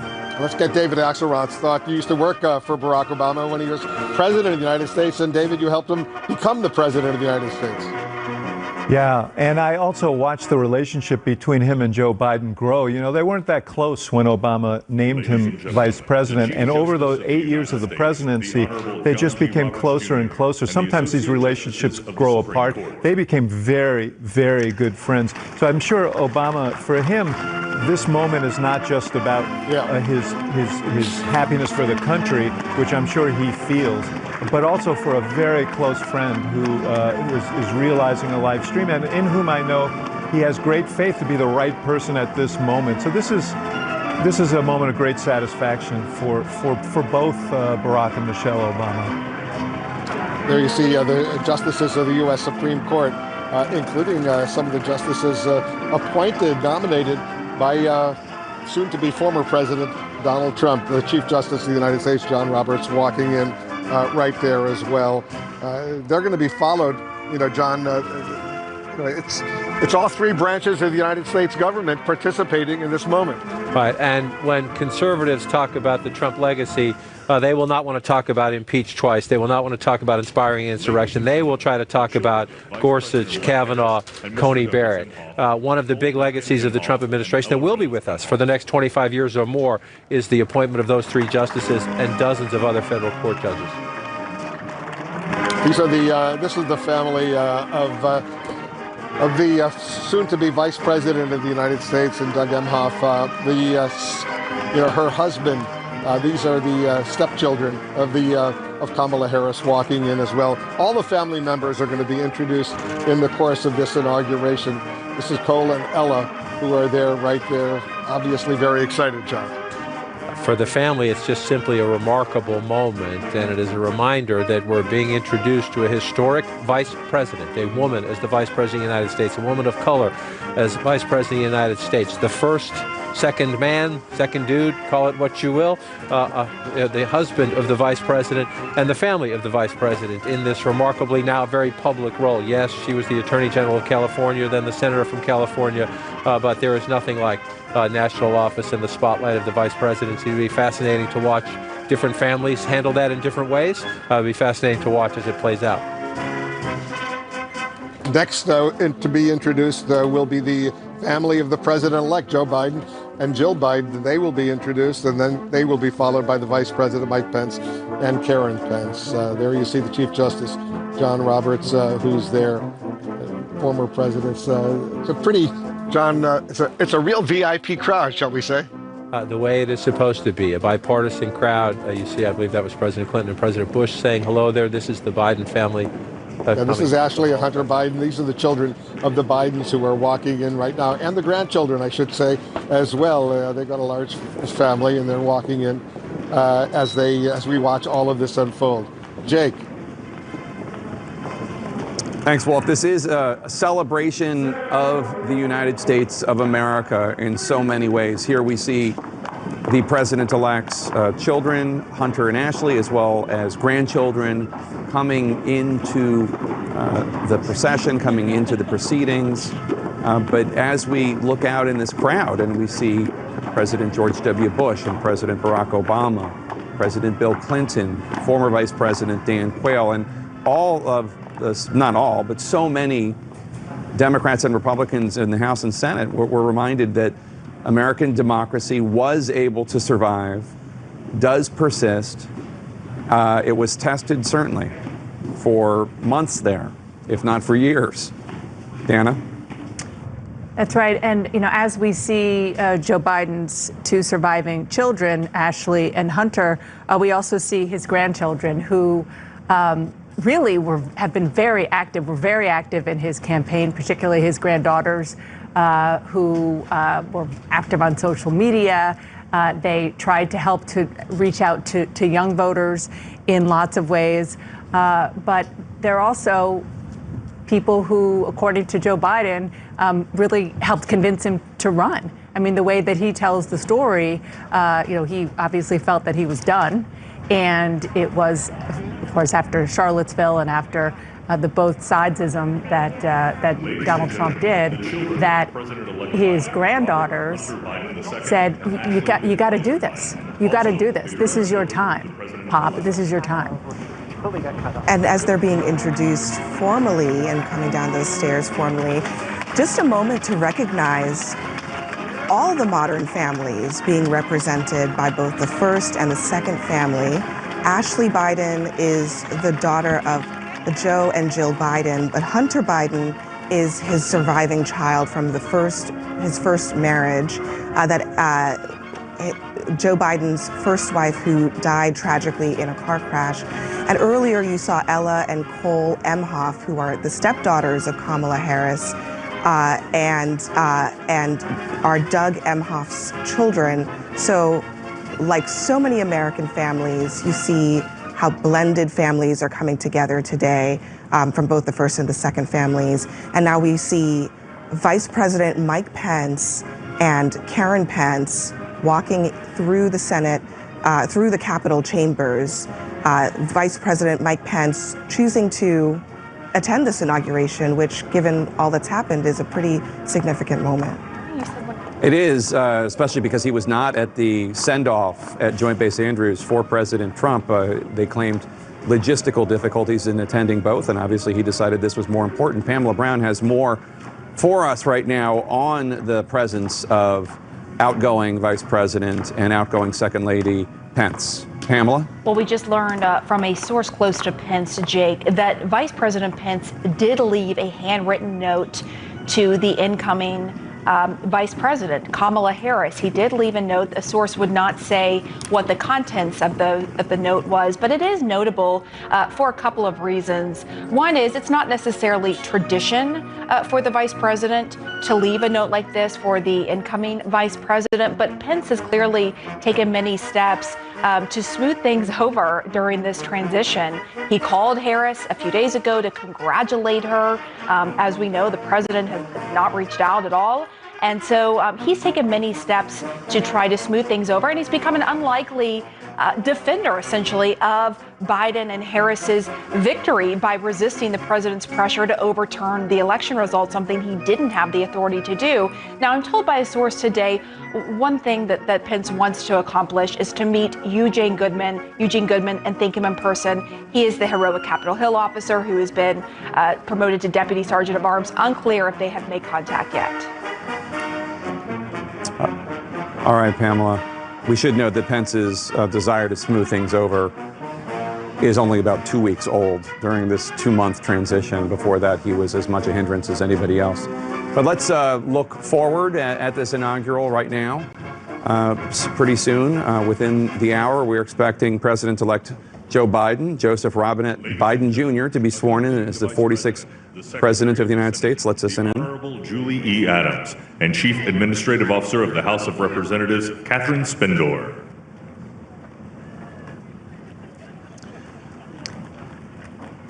These are some of the individuals who help run the Congress. We are expecting also some of the individuals who are the chairs of the inaugural committee. You saw earlier, perhaps, Senator Roy Blunt and Senator Amy Klobuchar. They are the chair and ranking member of the Senate Rules Committee, which is in charge of this.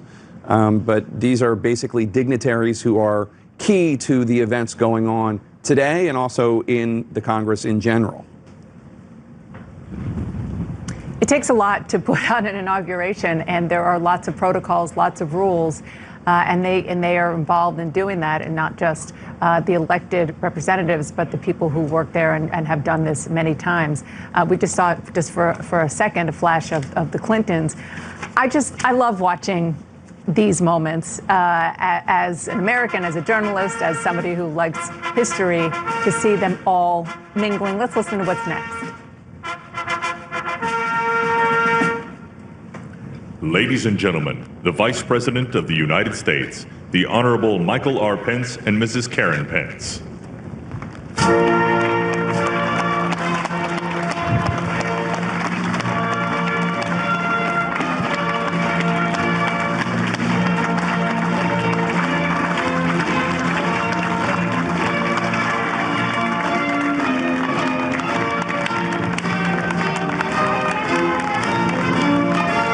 Bipartisan applause there for the outgoing Vice President, Mike Pence, and his wife, the Second Lady.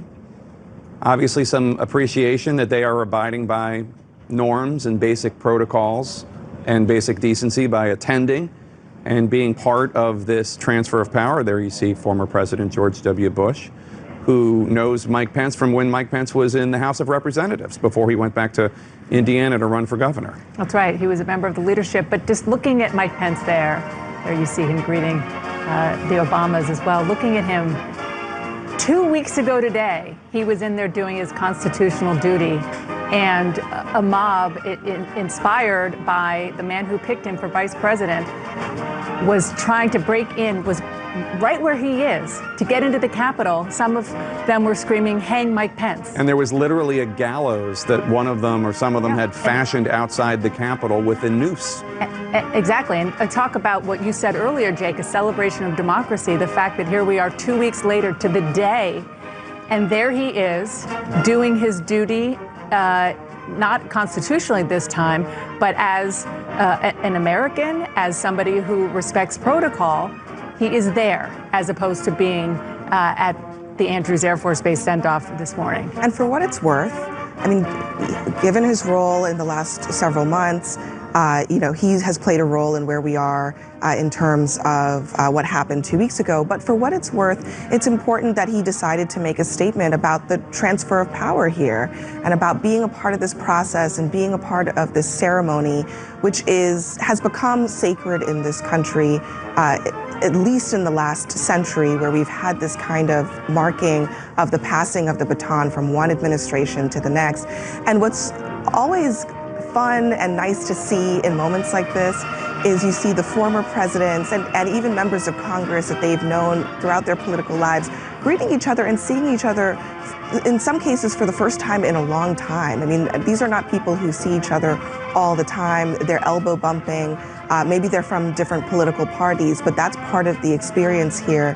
Even in socially distanced COVID times, you see there's Steve Scalise, and you see, I think that is, Donna Brazile in the background there, but there's people who rarely see each other coming together today and actually enjoying this moment of brief bipartisanship before things start again in Washington tomorrow. Yeah, not to be too cold about it, but often these former presidents only see each other at inaugurations and at funerals. Yeah.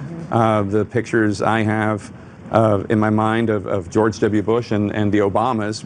Really, he hangs out more with Michelle than he does with Barack, are from the John McCain funeral and then from the George H.W. Bush funeral. But that is reassuring for Americans to see that individuals who battled fiercely in an election or oppose each other in terms of policies can come together to celebrate the country together, to be human with one another because of their commitment to the United States and the ideals that this nation aspires to. And they can even become friends.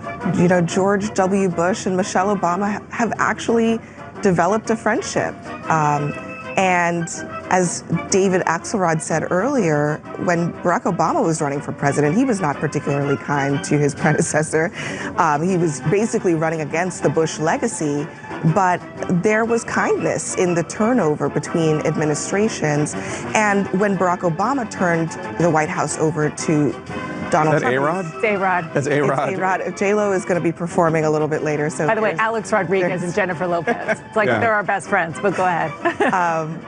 But, you know, when Barack Obama turned the White House over to Donald Trump, you know, he said in his letter that he wanted to be as helpful to the Trumps as possible. And I believe he meant it. And I think Donald Trump believed he meant it because he cherished that letter in a lot of ways.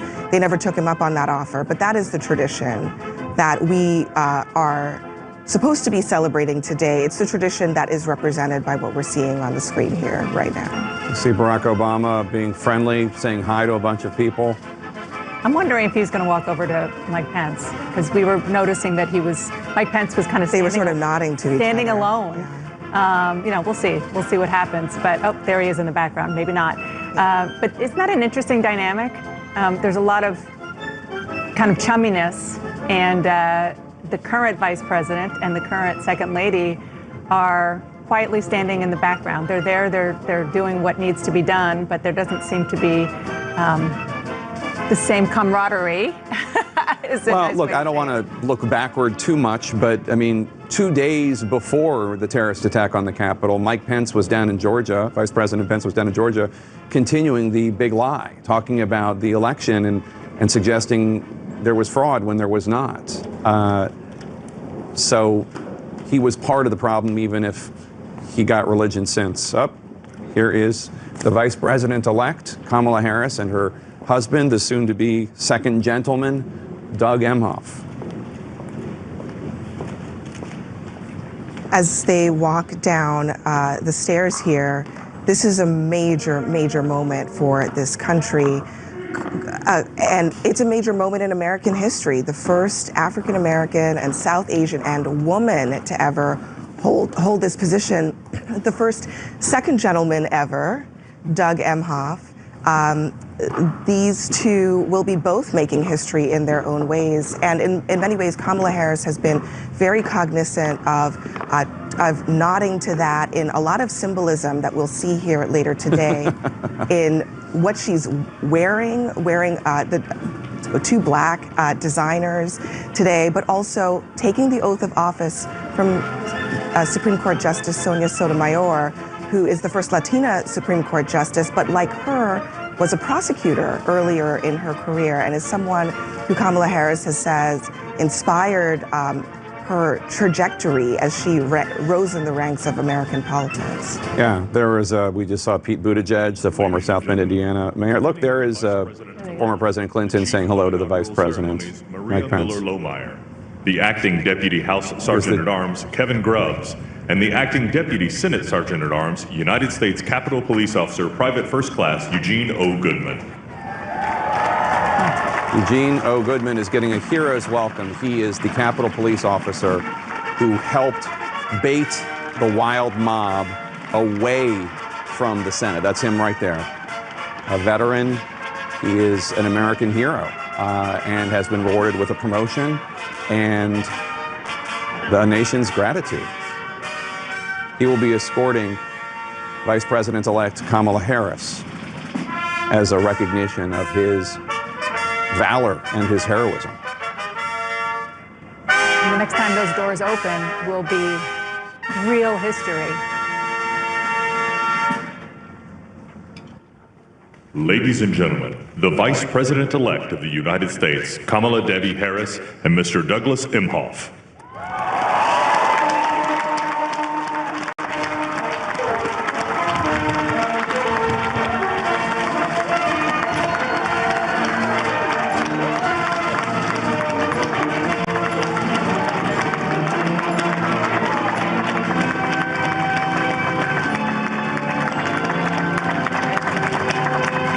This is a major moment for American history, for world history, for the country, as Kamala Harris walks down the stairs, soon to become the next Vice President of the United States. And I want to make a note about the color she's wearing, not to be, trite about it, but Kamala Harris is wearing purple, which is something that's pretty significant to her. When she ran for president, one of her colors of her campaign was purple and yellow. That is a nod to Shirley Chisholm, who ran for president as a black woman decades ago and has inspired her political career. 72. And 72. 1972. And so you see Kamala Harris nodding to this a major moment in American history for so many people, for so many women, people of color, for her sorority sisters in Alpha Kappa Alpha Incorporated. And she's standing there right next to Mike Pence, current Vice President of the United States. The two have spoken on the phone in just the last few days. But other than that, have had not a whole lot of contact since she became Vice President-elect. Just look at, you can't see her entire face because of the COVID crisis. There she is saying hi to Jim Clyburn. He is the House Majority Whip, the Dean of the South Carolina Congressional Delegation. This is a historical moment. He's wearing his South Carolina State University hat, his alma mater. The highest ranking black member of Congress in history. Chatting, he just lost his wife not long ago, chatting with Kamala Harris, this historical figure, the first black woman to ever be a vice president of the United States. And not just that, Jim Clyburn is the reason those two people are there today. He helped boost Joe Biden. But look at Kamala Harris's face. You can see she's obviously greeting people. You can see that the vice president-elect is trying to take it in. You saw earlier, and she's doing it now, she kind of looked up, and you almost could see her thinking to herself, I need to remember this. I need to take this moment in. She'll see the pictures and so forth afterwards, but I can't even imagine what an out-of-body experience it is for her. It's a moment of face. It's a moment of history that she's making yet again as someone who has done this in a lot of her positions, being the first black woman, the first South Asian woman to hold several of the positions that she's had in her life. Back when she was a prosecutor in California, she was one of just a handful of black United States senators, and now she will be the first black woman, South Asian woman in the to be vice president of the United States. As the ceremony continues, let's go to Wolf Blitzer right now. All right, there you go. We can see the President-elect of the United States, Dr. Joe Biden. They're going to be walking in as well, and then they will be introduced. But this is the first time we're actually seeing them inside the Congress. They're introducing the congressional leadership right now, John, the Democrats and Republicans. And I just want to alert our viewers that we're also going to be having some excellent, truly excellent musical presentations. Lady Gaga will sing the national anthem. Jennifer Lopez will do some special musical selections, and Garth Brooks will as well. But in the meantime, let's get ready for the President-elect of the United States. And the Honorable Elaine L. Chao and Staff Representative An American celebration, Wolf, with the world watching. Soon to be President of the United States, Joe Biden, walking out with his wife, Jill Biden. The pictures tell us about history. The pictures tell us about the resilience. 2 weeks ago, we were watching thugs run through these halls. Now we're watching the military honor guard there as the former vice president, former senator, soon to be president of the United States, walks through with the first lady, soon to be first lady, Jill Biden. Just remarkable history. The election of Joe Biden, now the inauguration of Joe Biden. What a moment. The weight on this new president in the middle of a pandemic, with an economy bleeding jobs, a country so divided that supporters of the former president, soon to be former president, attacked that building 2 weeks ago today. Just a remarkable moment, the weight of the presidency about to pass onto Joe Biden. Evan Osnos is with us, the Biden biographer. This must be so moving, so exceptional for this man, Evan. Well, it's extraordinary. Here he is, 48 years after he entered this. He's now going to be the oldest president of the United States, facing enormous challenges. And I'm reminded of what he said in 2008 at the Democratic National Convention. He said, failure at some point in life is inevitable, but giving up is unforgivable. And that has indeed been the text of his life, and it has led him right here to the doorstep of history. The inaugural ceremony is about to get underway. We're about to hear the horns. We're about to hear the president-elect and the future First Lady of the United States introduced, and this ceremony will begin. There you see the congressional leadership. It's about to begin right now. This is one of those moments that a lot of us will remember down the road. It's getting chilly out there a little bit as well, and it's I can actually see a few snow flurries coming in as well, so I'm sure they're all anxious to get this underway as the weather. Let's listen in right now as they're introducing more leaders in the Congress.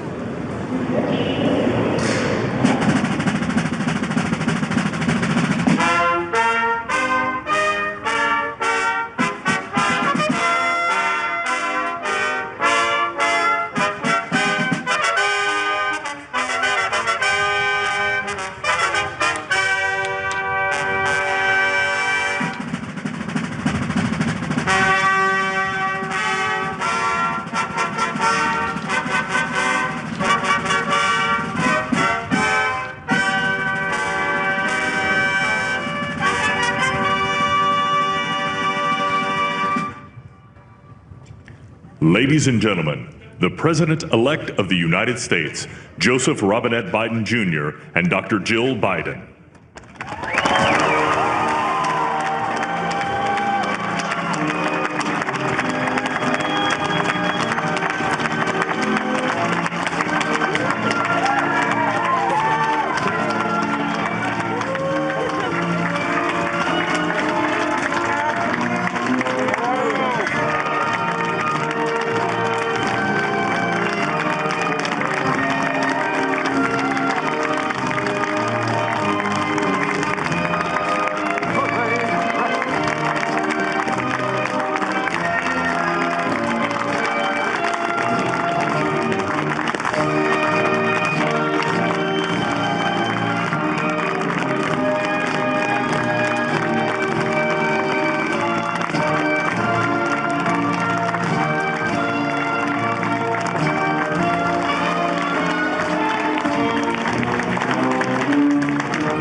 Ladies and gentlemen, please be seated.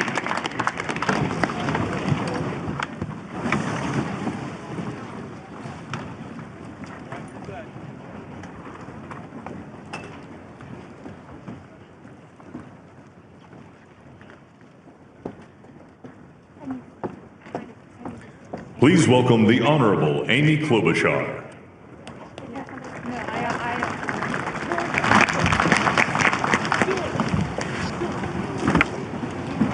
Vice President Pence, Mr. President-elect, Madam Vice President-elect, members of Congress and the judicial branch, former presidents and first ladies, vice presidents, leaders from abroad, and a whole bunch of Bidens.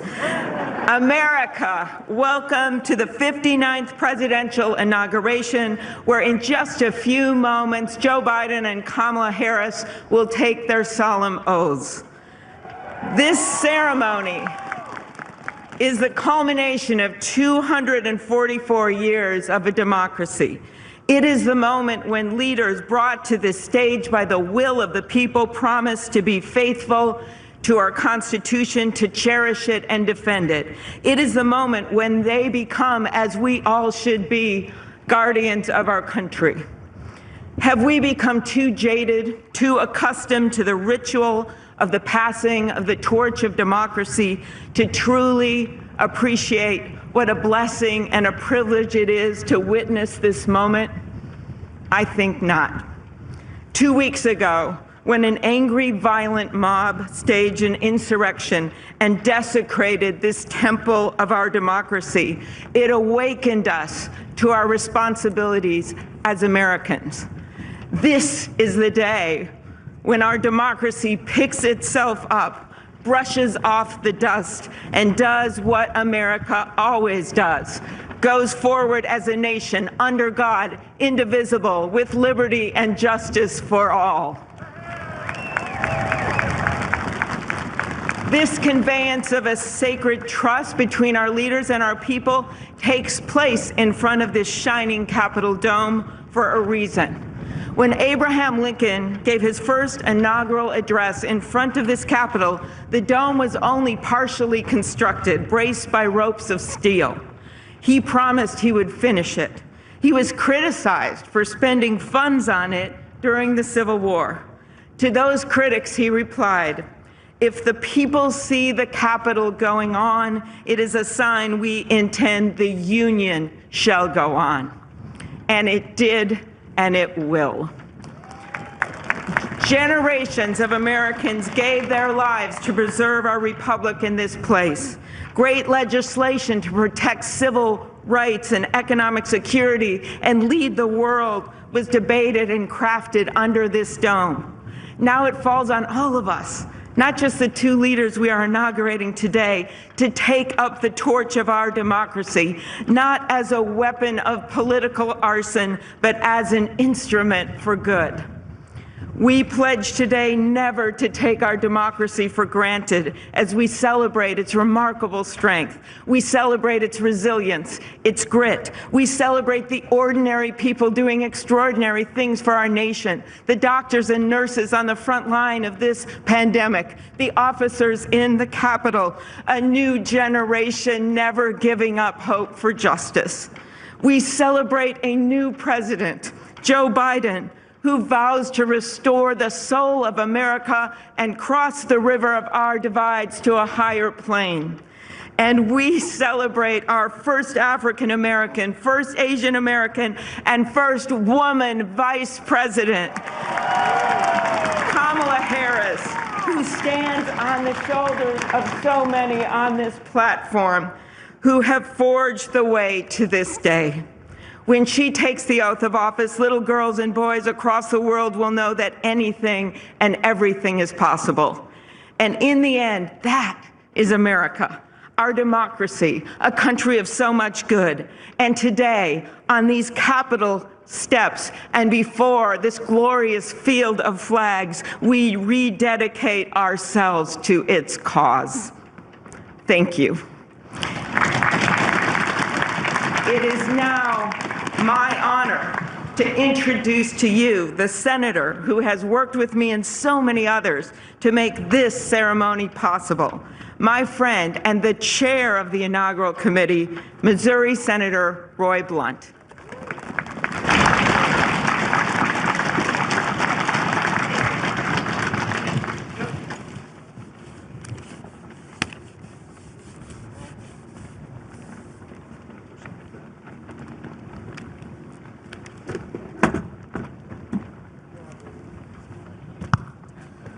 Well, I should have known when Senator Klobuchar got involved, at least there'd be a touch of snow up here this morning.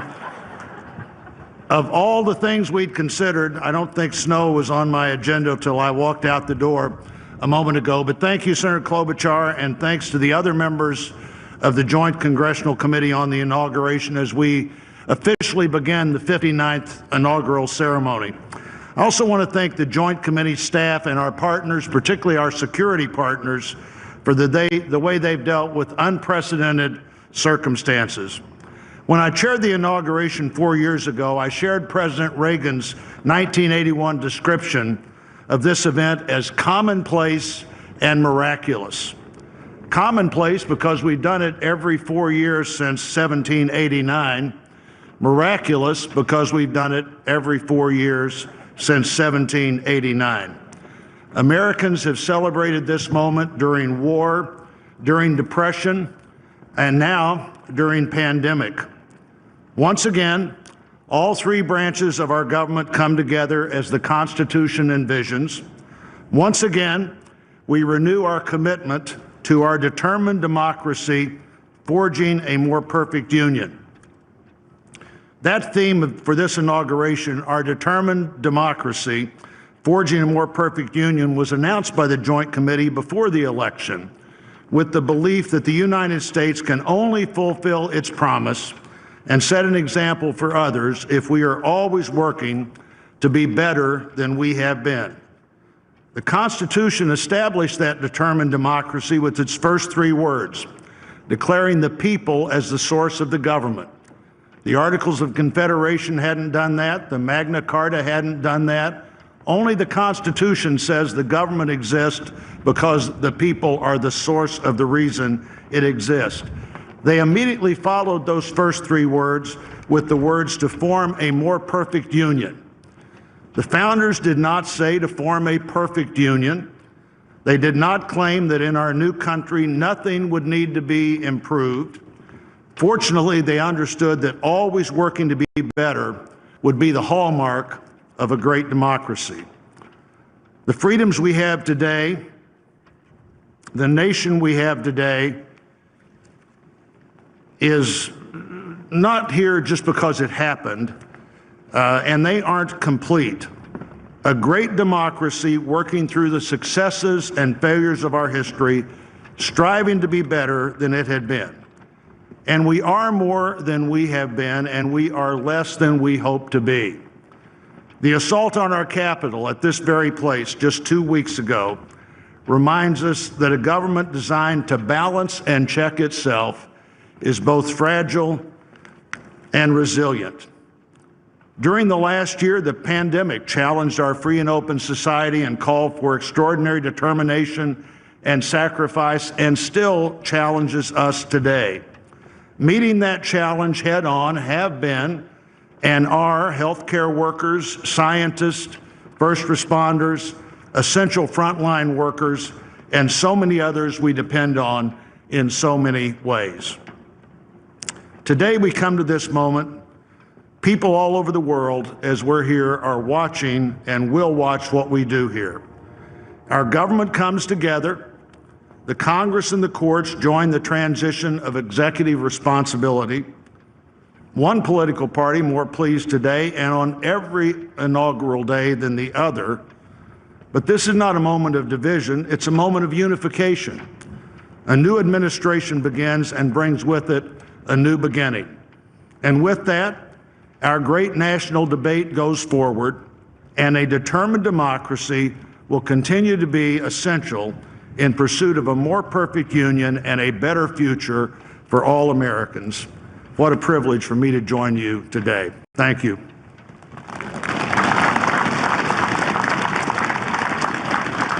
I'm pleased to call to the podium a longtime friend of the President-elect and his family, Father Leo O'Donovan, to lead us in an invocation. Please stand if you are able and remain standing for the national anthem and the pledge to our flag.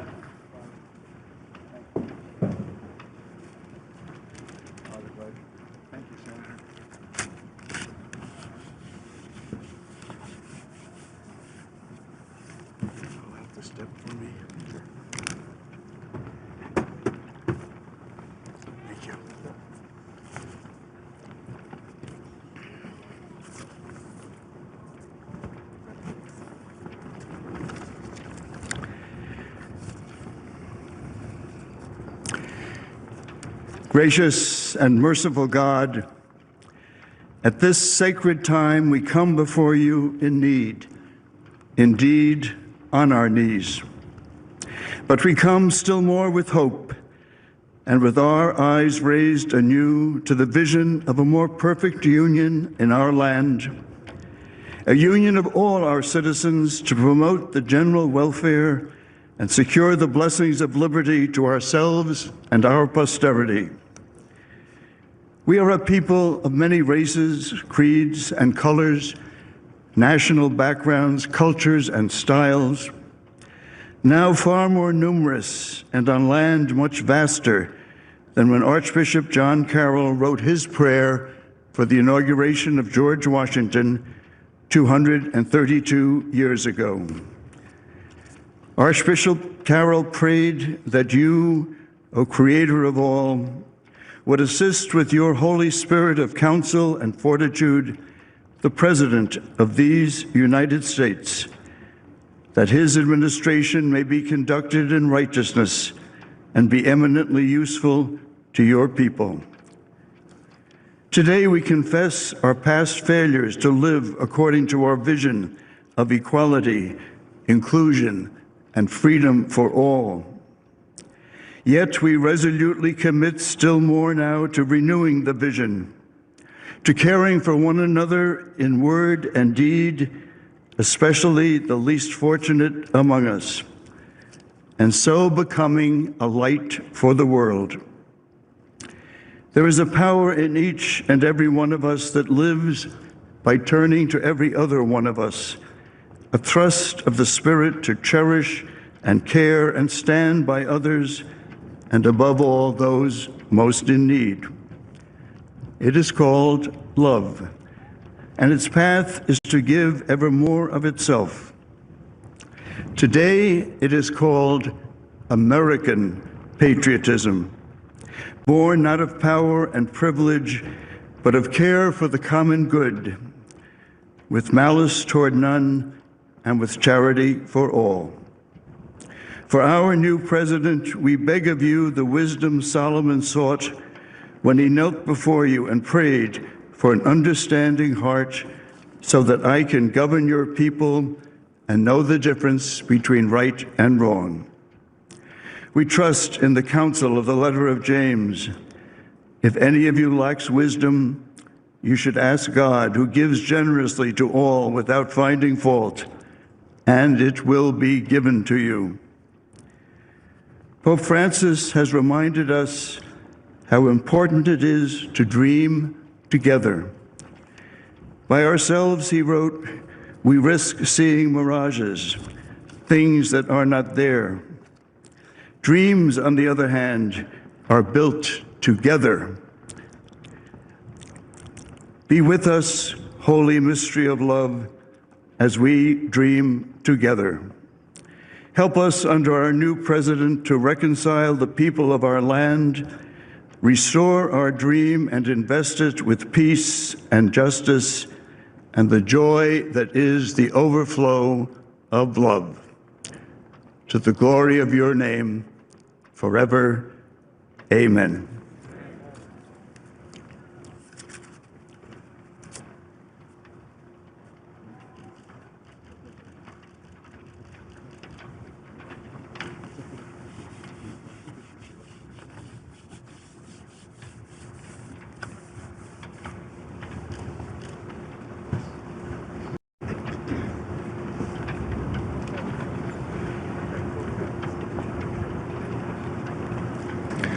Ladies and gentlemen, please remain standing for the presentation of our national colors by the Armed Forces Color Guard, the singing of our national anthem, and for the Pledge of Allegiance.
Ladies and gentlemen, here for the singing of our national anthem, accompanied by the President's own United States Marine Band, please welcome Lady Gaga.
brightly streaming, and the rocket's red glare, the bombs bursting in air, gave proof through the night that our flag was still there. Sing us that star-spangled banner yet wave on the land of the free and the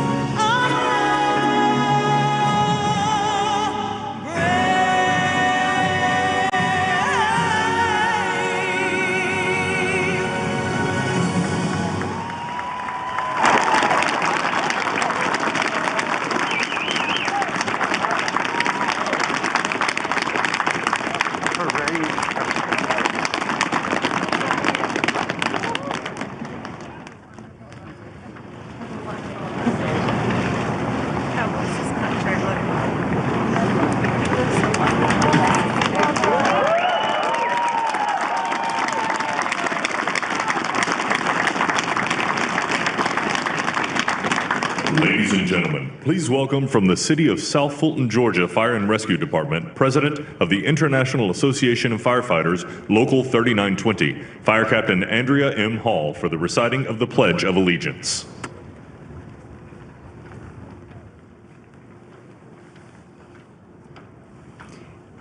I pledge allegiance to the flag of the United States of America and to the republic for which it stands, one nation, under God, indivisible, with liberty and justice for all.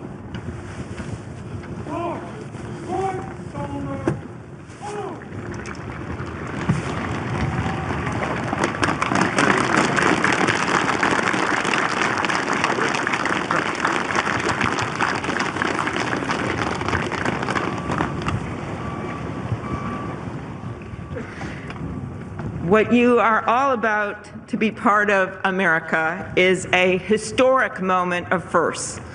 To administer the oath to our first African American, our first Asian American, and our first woman Vice President, Kamala Harris, it is my great privilege to welcome to the inaugural stage the first Latina to ever serve on the Supreme Court of the United States of America, Justice Sonia Sotomayor. Ladies and gentlemen, please remain standing for the oath of office, followed by musical honors.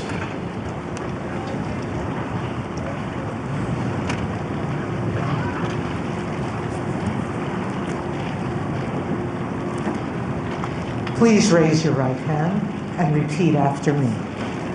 I, Kamala Davy Harris, do solemnly swear. I, Kamala Davy Harris, do solemnly swear. That I will support and defend the Constitution of the United States. That I will support and defend the Constitution of the United States. Against all enemies, foreign and domestic. Against all enemies, foreign and domestic. That I will bear true faith and allegiance to the same. That I will bear true faith and allegiance to the same. That I take this obligation freely. That I take this obligation freely. Without any mental reservation or purpose of evasion. Without any mental reservation or purpose of evasion. That I will well and faithfully discharge. That I will well and faithfully discharge. The duties of the office on which I am about to enter. The duties of the office upon which I am about to enter. So help me God. So help me God. Congratulations.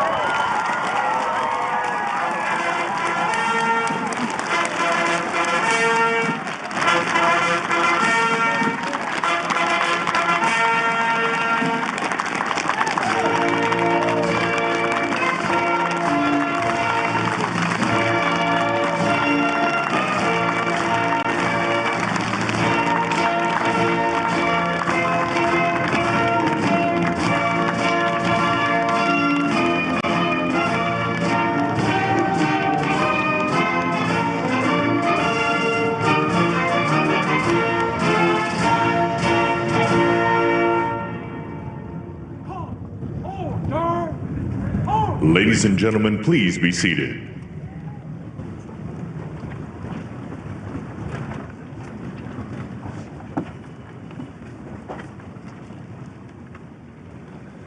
Please welcome Jennifer Lopez to perform This Land Is Your Land and America the Beautiful, accompanied by members of the President's Own United States Marine Band.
Well, that was great. The sun is shining, and Mr. President-elect, this is the first inauguration in the history of America where J-Lo was the warm-up act for Chief Justice Roberts. With that, it is now my distinct honor to introduce the Chief Justice of the Supreme Court of the United States, John Roberts, to administer the presidential oath to the next President of the United States, Joseph R. Biden.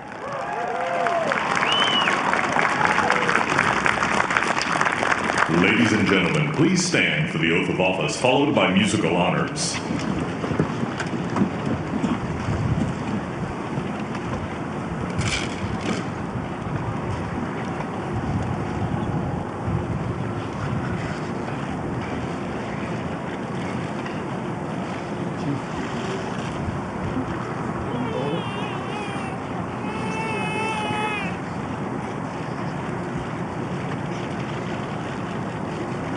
Please raise your right hand and repeat after me. I, Joseph Robinette Biden Jr., do solemnly swear. I, Joseph Robinette Biden Jr., do solemnly swear. That I will faithfully execute. That I will faithfully execute. The office of President of the United States. Office of President of the United States. And will, to the best of my ability. Will, to the best of my ability. Preserve, protect, and defend. Preserve, protect, and defend. The Constitution of the United States. The Constitution of the United States. So help you God. So help me God. Congratulations, Mr. President.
Ladies and gentlemen, please be seated.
My fellow Americans, a moment we have all been waiting for.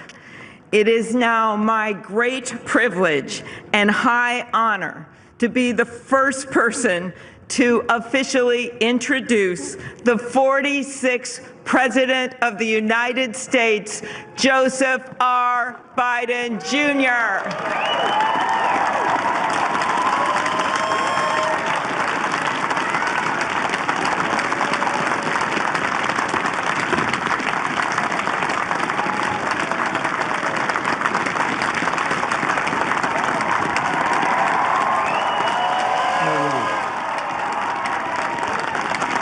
Chief Justice Roberts, Vice President Harris, Speaker Pelosi, Leader Schumer, Leader McConnell, Vice President Pence, my distinguished guests, my fellow Americans. This is America's day.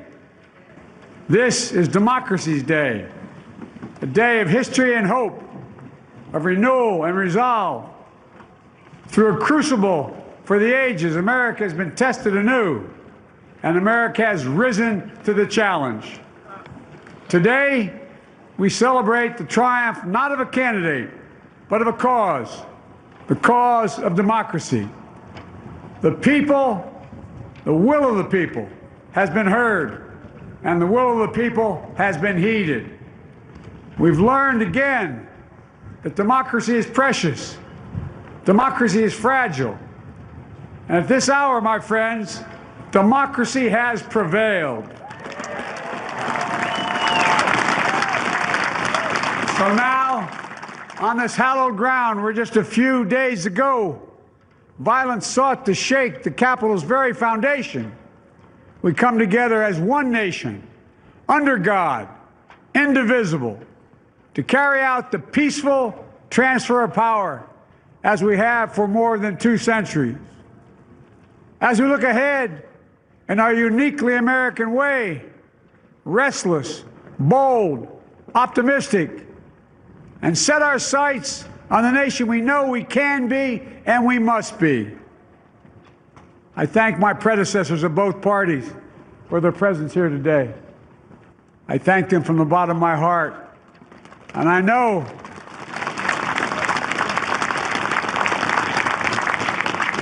the resilience of our Constitution and the strength of our nation, as does President Carter, who I spoke with last night, who cannot be with us today, but whom we salute for his lifetime in service. I've just taken the sacred oath each of those patriots have taken, the oath first sworn by George Washington.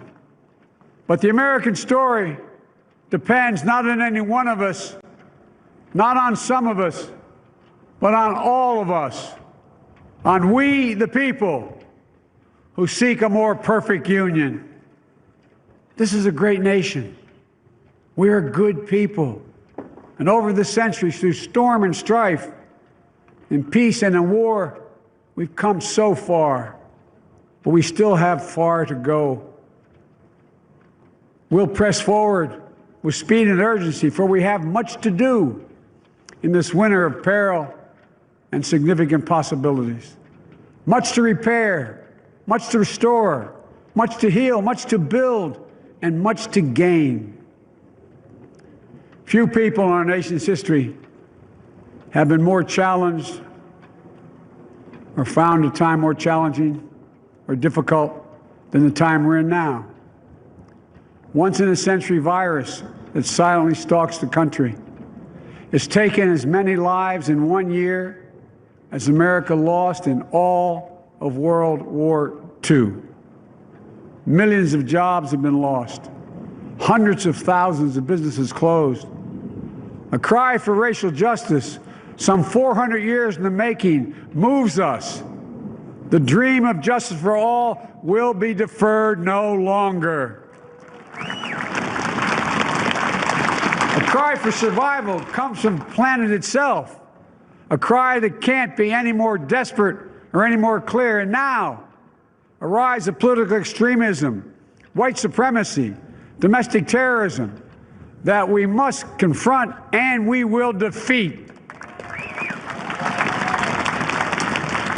To overcome these challenges, to restore the soul and secure the future of America, requires so much more than words. It requires the most elusive of all things in a democracy: unity.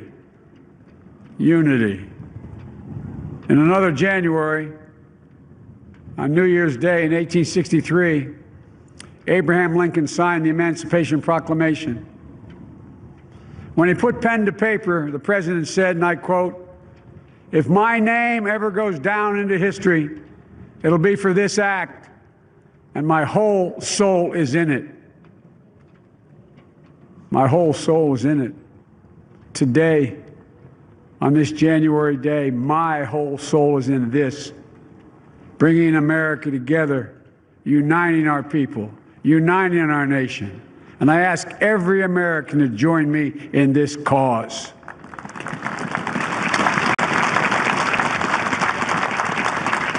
Uniting to fight the foes we face: anger, resentment and hatred, extremism, lawlessness, violence, disease, joblessness, and hopelessness. With unity, we can do great things, important things. We can right wrongs. We can put people to work in good jobs. We can teach our children in safe schools. We can overcome the deadly virus.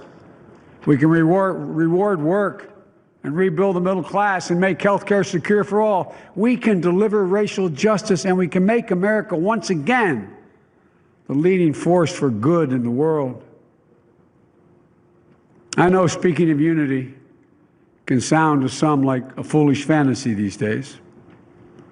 I know the forces that divide us are deep and they are real. But I also know they are not new. Our history has been a constant struggle between the American ideal that we're all are created equal and the harsh, ugly reality that racism, nativism, fear, demonization have long torn us apart. The battle is perennial, and victory is never assured. Through Civil War, the Great Depression, World War, 9/11, through struggle, sacrifice, and setbacks, our better angels have always prevailed. In each of these moments, enough of us have come together to carry all of us forward. And we can do that now. History, faith, and reason show the way of unity. We can see each other not as adversaries, but as neighbors. We can treat each other with dignity and respect.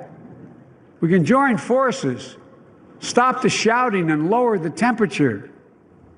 For without unity, there is no peace, only bitterness and fury. No progress, only exhausting outrage. No nation, only a state of chaos. This is our historic moment of crisis and challenge, and unity is the path forward. And we must meet this moment as the United States of America. If we do that, I guarantee you we will not fail. We have never, ever, ever, ever failed in America when we've acted together. And so today, at this time, in this place, let's start afresh, all of us. Let's begin to listen to one another again, hear one another, see one another, show respect to one another. Politics doesn't have to be a raging fire, destroying everything in its path. Every disagreement doesn't have to be a cause for total war. And we must reject the culture in which facts themselves are manipulated and even manufactured.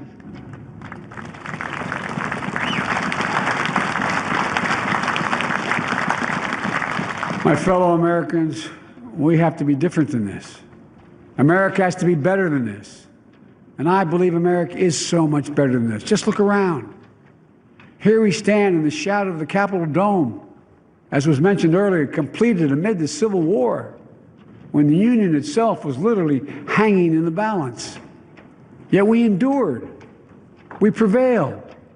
Here we stand, looking out on the great mall where Dr. King spoke of his dream.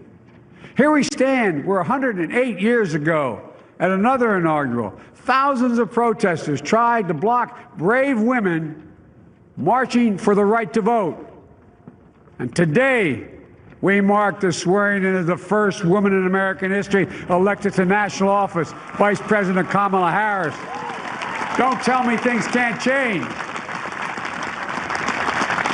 Here we stand across the Potomac from Arlington Cemetery, where heroes who gave the last full measure of devotion rest in eternal peace. And here we stand, just days after a riotous mob thought they could use violence to silence the will of the people, to stop the work of our democracy, to drive us from this sacred ground. It did not happen. It will never happen. Not today, not tomorrow, not ever. Not ever.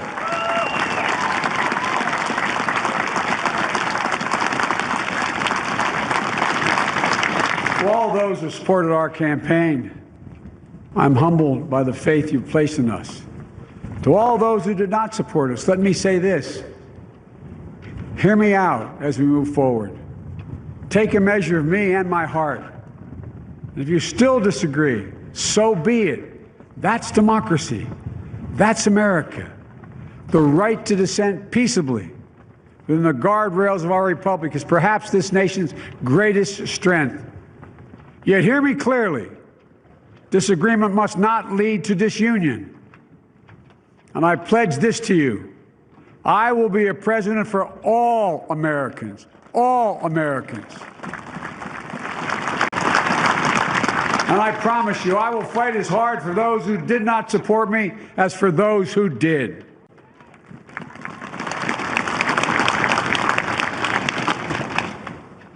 Many centuries ago, St. Augustine, a saint of my church, wrote that a people was a multitude defined by the common objects of their love.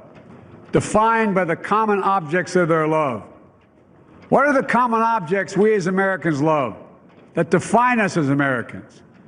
I think we know. Opportunity, security, liberty, dignity, respect, honor, and yes, the truth. Recent weeks and months have taught us a painful lesson. There is truth and there are lies. Lies told for power and for profit. And each of us has a duty and a responsibility as citizens, as Americans, and especially as leaders. Leaders who have pledged to honor our Constitution and protect our nation, to defend the truth and defeat the lies. Look, I understand that many of my fellow Americans view the future with fear and trepidation. I understand they worry about their jobs. I understand, like my dad, they lay at bed at night, staring at the ceiling, wondering, can I keep my health care? Can I pay my mortgage? Thinking about their families, about what comes next. I promise you, I get it. But the answer is not to turn inward, to retreat into competing factions, distrusting those who don't look like you, or worship the way you do, or don't get their news from the same sources you do. We must end this uncivil war that pits red against blue, rural versus urban, conservative versus liberal. We can do this if we open our souls instead of hardening our hearts, if we show a little tolerance and humility, and if we're willing to stand in the other person's shoes, as my mom would say, just for a moment, stand in their shoes. Because here's the thing about life. There's no accounting for what fate will deal you. Some days, when you need a hand. There are other days when we're called to lend a hand. That's how it has to be. That's what we do for one another. And if we are this way, our country will be stronger, more prosperous, more ready for the future. And we can still disagree. My fellow Americans, in the work ahead of us, we're going to need each other. We need all our strength to persevere through this dark winter. We're entering what may be the toughest and deadliest period of the virus. We must set aside politics and finally face this pandemic as one nation. One nation. And I promise you this, as the Bible says, weeping may endure for a night, but joy cometh in the morning. We will get through this together. Together. Look, folks, all my colleagues I serve with in the House and the Senate up here, we all understand the world is watching all of us today. So here's my message to those beyond our borders. America has been tested, and we've come out stronger for it. We will repair our alliances and engage with the world once again. Not to meet yesterday's challenges, but today's and tomorrow's challenges. And we'll lead not merely by the example of our power, but by the power of our example.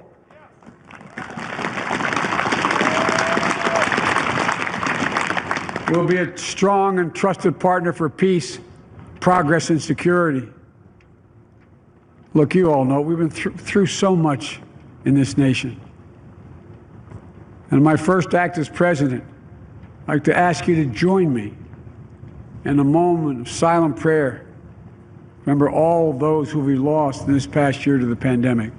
Those 400,000 fellow Americans, moms, dads, husbands, wives, sons, daughters, friends, neighbors, and coworkers. We'll honor them by becoming the people and the nation we know we can and should be.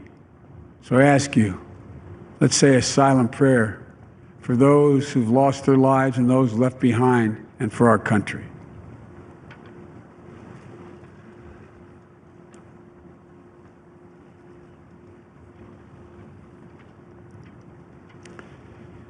Amen.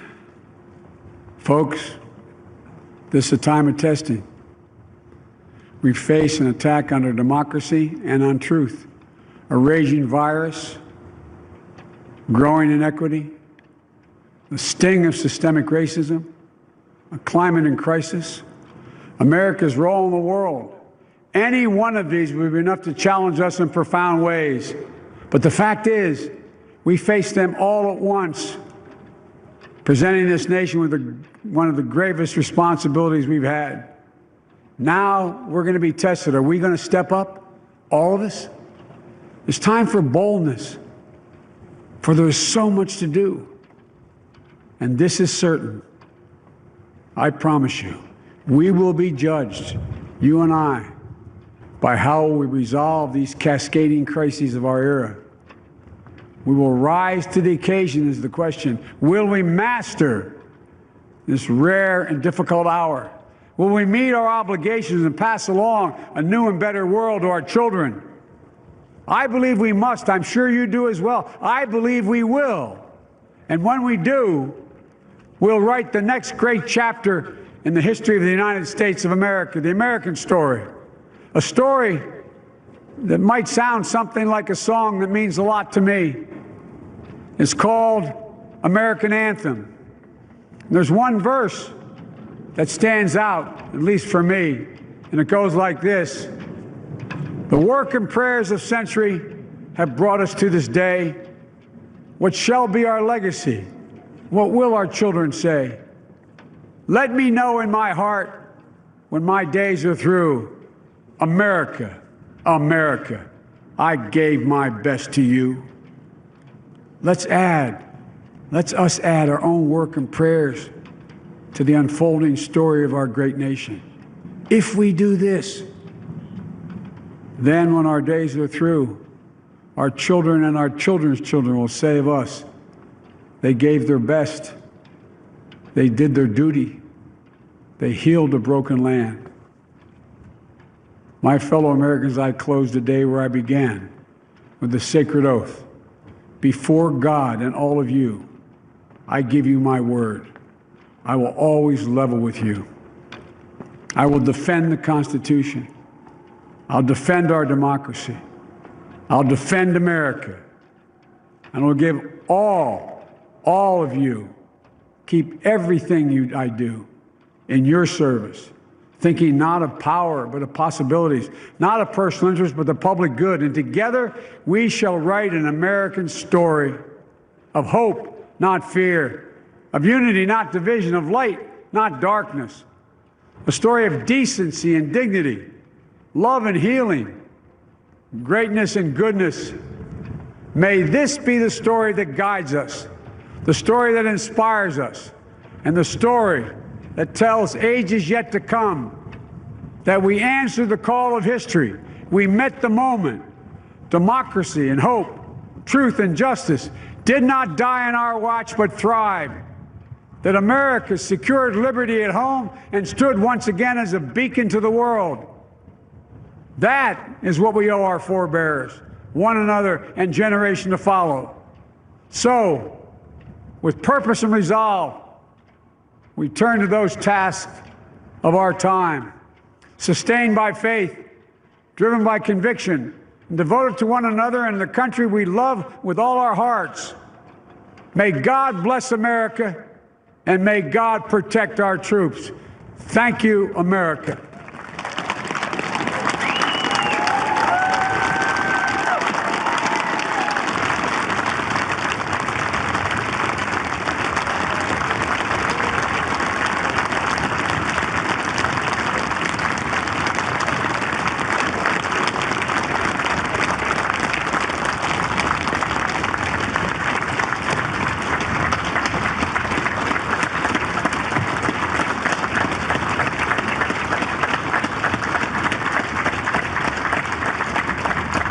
Ladies and gentlemen, please be seated.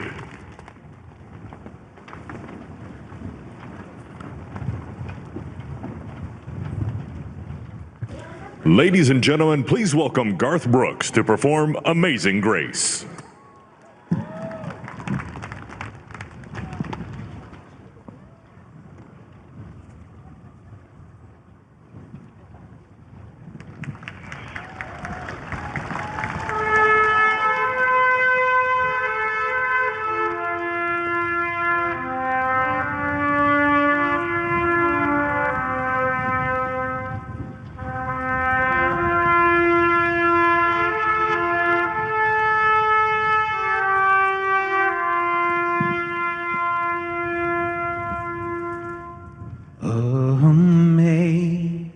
Amazing grace, how sweet the sound that saved a wretch like me. I once was lost, but now I'm found. Was blind, but now I see. When we've been there 10,000 years, bright shining as the sun, we've no less days to sing God's praise than when we first begun. If I can ask you to sing this last verse with me, not just the people here, but the people at home, at work, as one, united.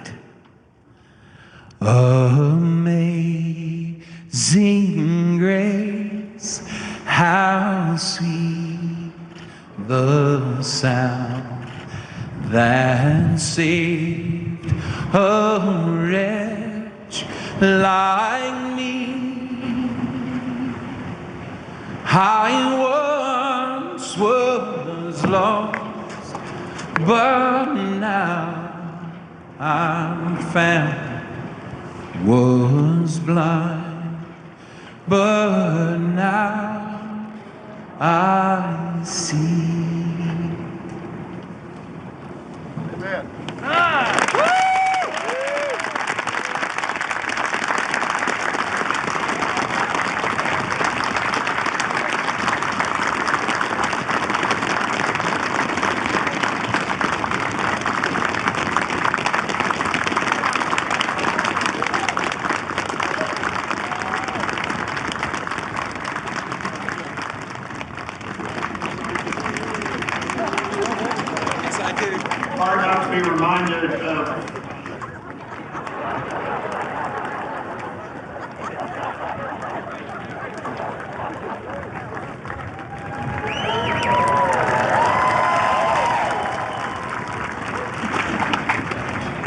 Hard not to be reminded of President Obama's singing that same song at the Mother Emanuel Church.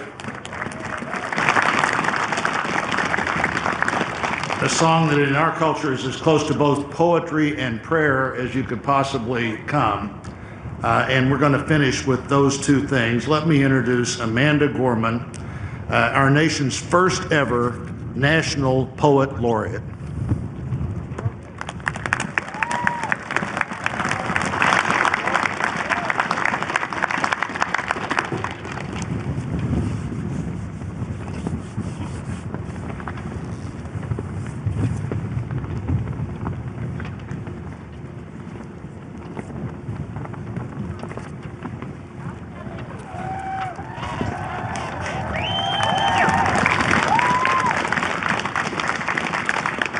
Mr. President, Dr. Biden, Madam Vice President, Mr. Emhoff, Americans, and the world. When day comes, we ask ourselves, where can we find light in this never-ending shade?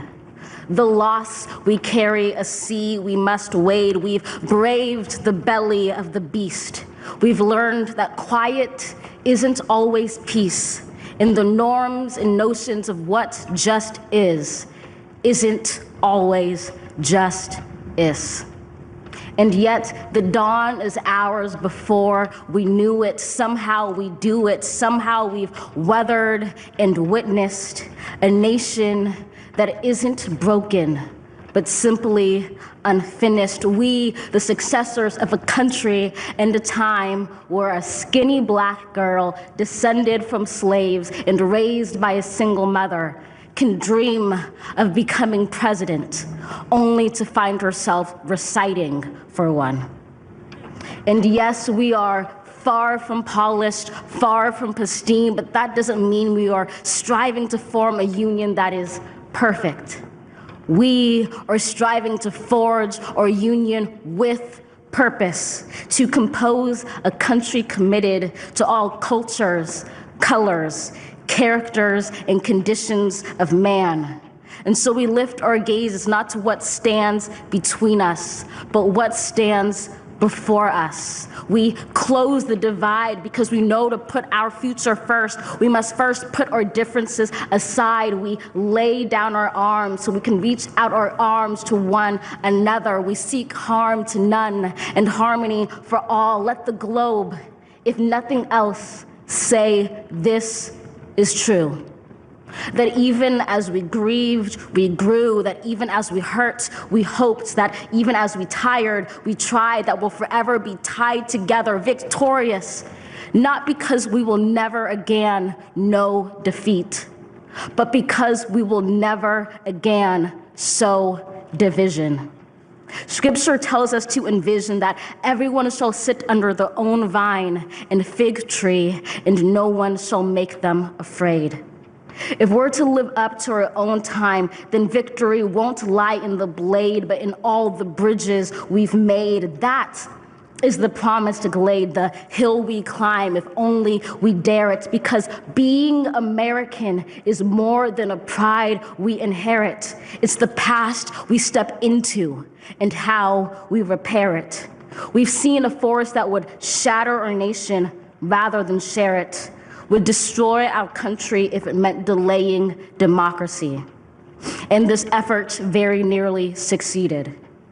But while democracy can be periodically delayed, it can never be permanently defeated.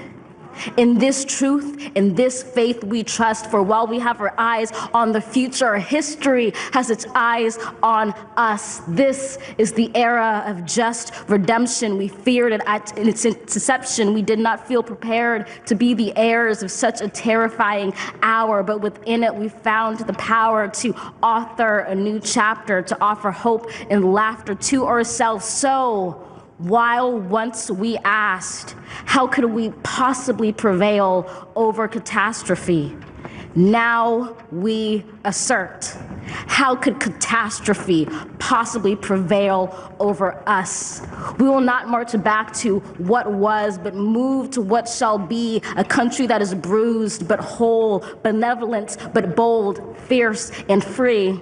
We will not be turned around or interrupted by intimidation, because we know our inaction and inertia will be the inheritance of the next generation. Our blunders become their burdens. But one thing is certain: if we merge mercy with might and might with right, then love becomes our legacy and change our children's birthright.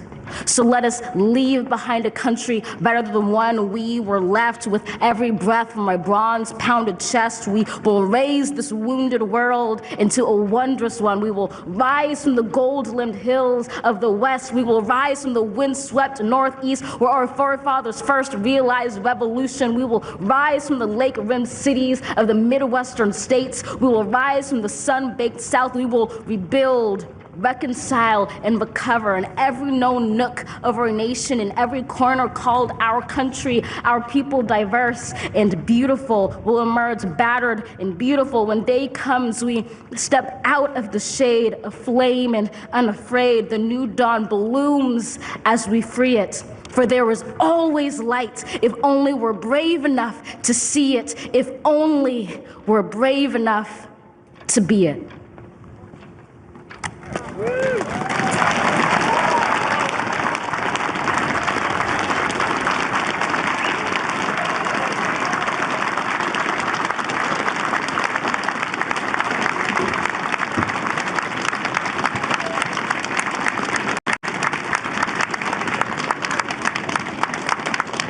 Thank you, Amanda Gorman. Now for our benediction, I'm pleased to introduce Reverend Dr. Sylvester Beeman, the pastor of the Bethel African Methodist Episcopal Church in Wilmington, Delaware, a friend of President Biden for 30 years.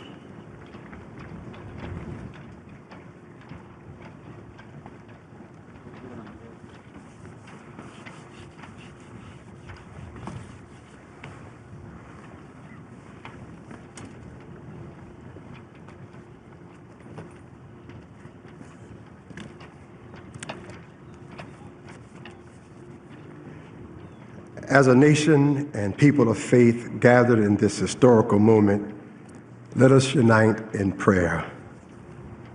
God, we gather under the beauty of your holiness and the holiness of your beauty. We seek your face, your smile, your warm embrace. We petition you once more in this celebration. We pray for divine favor upon our President, Joseph R. Biden, and our First Lady, Dr. Jill Biden, and their family. We further ask that you would extend the same favor upon our Vice President, Kamala D. Harris, and our second gentleman, Doug Emhoff, and their family. More than ever, they and our nation need you. We need you, for in you we discover our common humanity. In our common humanity, we will seek out the wounded and bind their wounds. We will seek healing for those who are sick and diseased. We will mourn our dead. We will befriend the lonely, the least, and the left out. We will share our abundance with those who are hungry. We will do justly to the oppressed, acknowledge sin, and seek forgiveness, thus grasping reconciliation. In discovering our humanity, we will seek the good in and for all our neighbors. We will love the unlovable, remove the stigma of the so-called untouchables. We will care for our most vulnerable, our children, the elderly, emotionally challenged, and the poor. We will seek rehabilitation beyond correction. We will extend opportunity to those locked out of opportunity. We will make friends of our enemies. We will make friends of our enemies.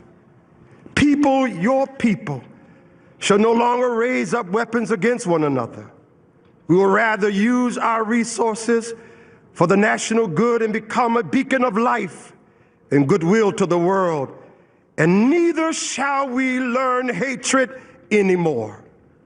We will lie down in peace and not make our neighbors afraid. In you, O God, we discover our humanity. In our humanity, we discover our commonness. Beyond the difference of color, creed, origin, political party, ideology, geography, and personal preferences. We'll become greater stewards of your environment, preserving the land, reaping from it a sustainable harvest, and securing its wonder and miracle-giving power for generations to come. This is our benediction, that from these hallowed grounds, where slaves labored to build this shrine and citadel to liberty and democracy, let us all acknowledge, from the indigenous Native American to those who recently received their citizenship, from the African American to those whose foreparents came from Europe and every corner of the globe, from the wealthy to those struggling to make it, from every human being regardless of their choices, that this is our country. As such, teach us, O God. As such, teach us, O God, to live in it, love in it, be healed in it, and reconcile to one another in it, lest we miss kingdom's goal. To your glory, majesty, dominion, and power forever. Hallelujah. Glory, hallelujah. In the strong name of our collective faith, amen. Please remain standing as the Armed Forces Color Guard retires our national colors.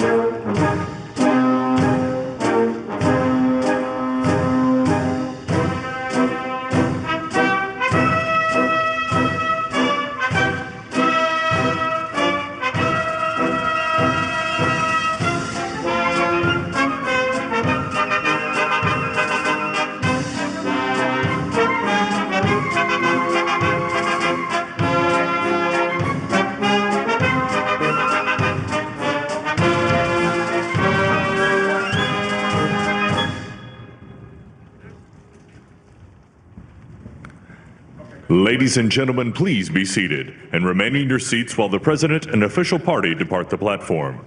For safety reasons, your ushers will release your section in an organized manner, following the playing of our national march, The Stars and Stripes Forever. President Joe Biden, now the 46th President of the United States, putting his soul into his first address, calling for Americans to end what he's calling their uncivil war that pits red versus blue, speaking to us to treat each other with dignity and respect. Jake, this was an address like no other, on Inauguration Day like no other, where the nation saw its first woman vice president and woman of color sworn in, and the world witnessed democracy withstand one of its greatest tests. Absolutely, Wolf. 2 weeks after that very same site was desecrated by a domestic terrorist mob trying to stop democracy in its tracks, the United States, and in fact the world, was treated to a beautiful demonstration of the steadfastness of that democracy. An inaugural full of incredible moments. We saw the exquisite eloquence of the youngest inaugural poet of all time, Amanda Gorman. We saw musical and heard musical performances by Lady Gaga and Jennifer Lopez and Garth Brooks. We saw the oath of office by the first female vice president of the United States ever, Vice President Kamala Harris. And then most importantly, of course, we saw the steely determination and compassion of President Joe Biden, who called for unity, he called for empathy. He asked for those who did not vote for him to hear him out. He had a moment of silence in honor of all those lost to the coronavirus. And he also took a moment to denounce problems that he sees in society, problems that I have never heard denounced in such a way during inauguration. White supremacy, he called out. The corrosive belief and toxic belief of that bigotry. And he also talked about the challenge of lies and facts that are manipulated, which is also a corrosive element of society, a corrosive force that right now poses political challenges. It was a very spectacular inaugural in some ways, and it was also a very somber and serious one. Absolutely, and it was one that was very, very Joe Biden. And when I say that, it was authentic. His speech was so sincere, and that sincerity matched the times and matched the moment. And, you know, there are times when we watch this ceremony when maybe sometimes it's a bit discordant. It could not be more harmonious with regard to who Joe Biden is, what his message is, and what is needed for these times. Obviously, that's a big reason why he's there, but he touched on historical moments, talking about Abraham Lincoln, of course, referring to the last time the country was as divided as it is now, saying that when he signed the Emancipation Proclamation, he said, "My whole soul is in it." And Joe Biden said, "My whole soul is in this. I want to bring America together." But even more important than that, as we watch the now President and First Lady walk through the Capitol, even more important than that, he issued a challenge. He can't do this by himself. He issued a challenge to Americans who voted for him, who didn't vote for him. A call for action. And that action is to reach across the aisle, to reach out to your neighbor, to be a part of the unity that he's calling for. And this is something that so many people in this country have been craving. It was not an ideological wish list. It was not a partisan speech. It was an invitation, not just to reach across the aisle, but to get back on track. It was an invitation to decency, to civility. It was about the core foundation of democracy and not so much about politics, really. And that's really remarkable because this is a deeply divided partisan time, but it's also that Joe Biden is leading a Democratic Party that has a lot of pent-up energy right now. They want a lot of things done, but clearly he stated with this inaugural address that he believes the number one priority and challenge that he faces is uniting the country, but not just uniting the country, but bringing both sides of the aisle back to this place where civility is the norm, where all of these things that we saw on gory display 2 weeks ago are no longer part of our politics. And that is a real tall order. And I think it really goes well beyond politics. And that was the message today. And I thought Amanda Gorman's poem profoundly spoke to that moment and spoke to the challenge that this country faces.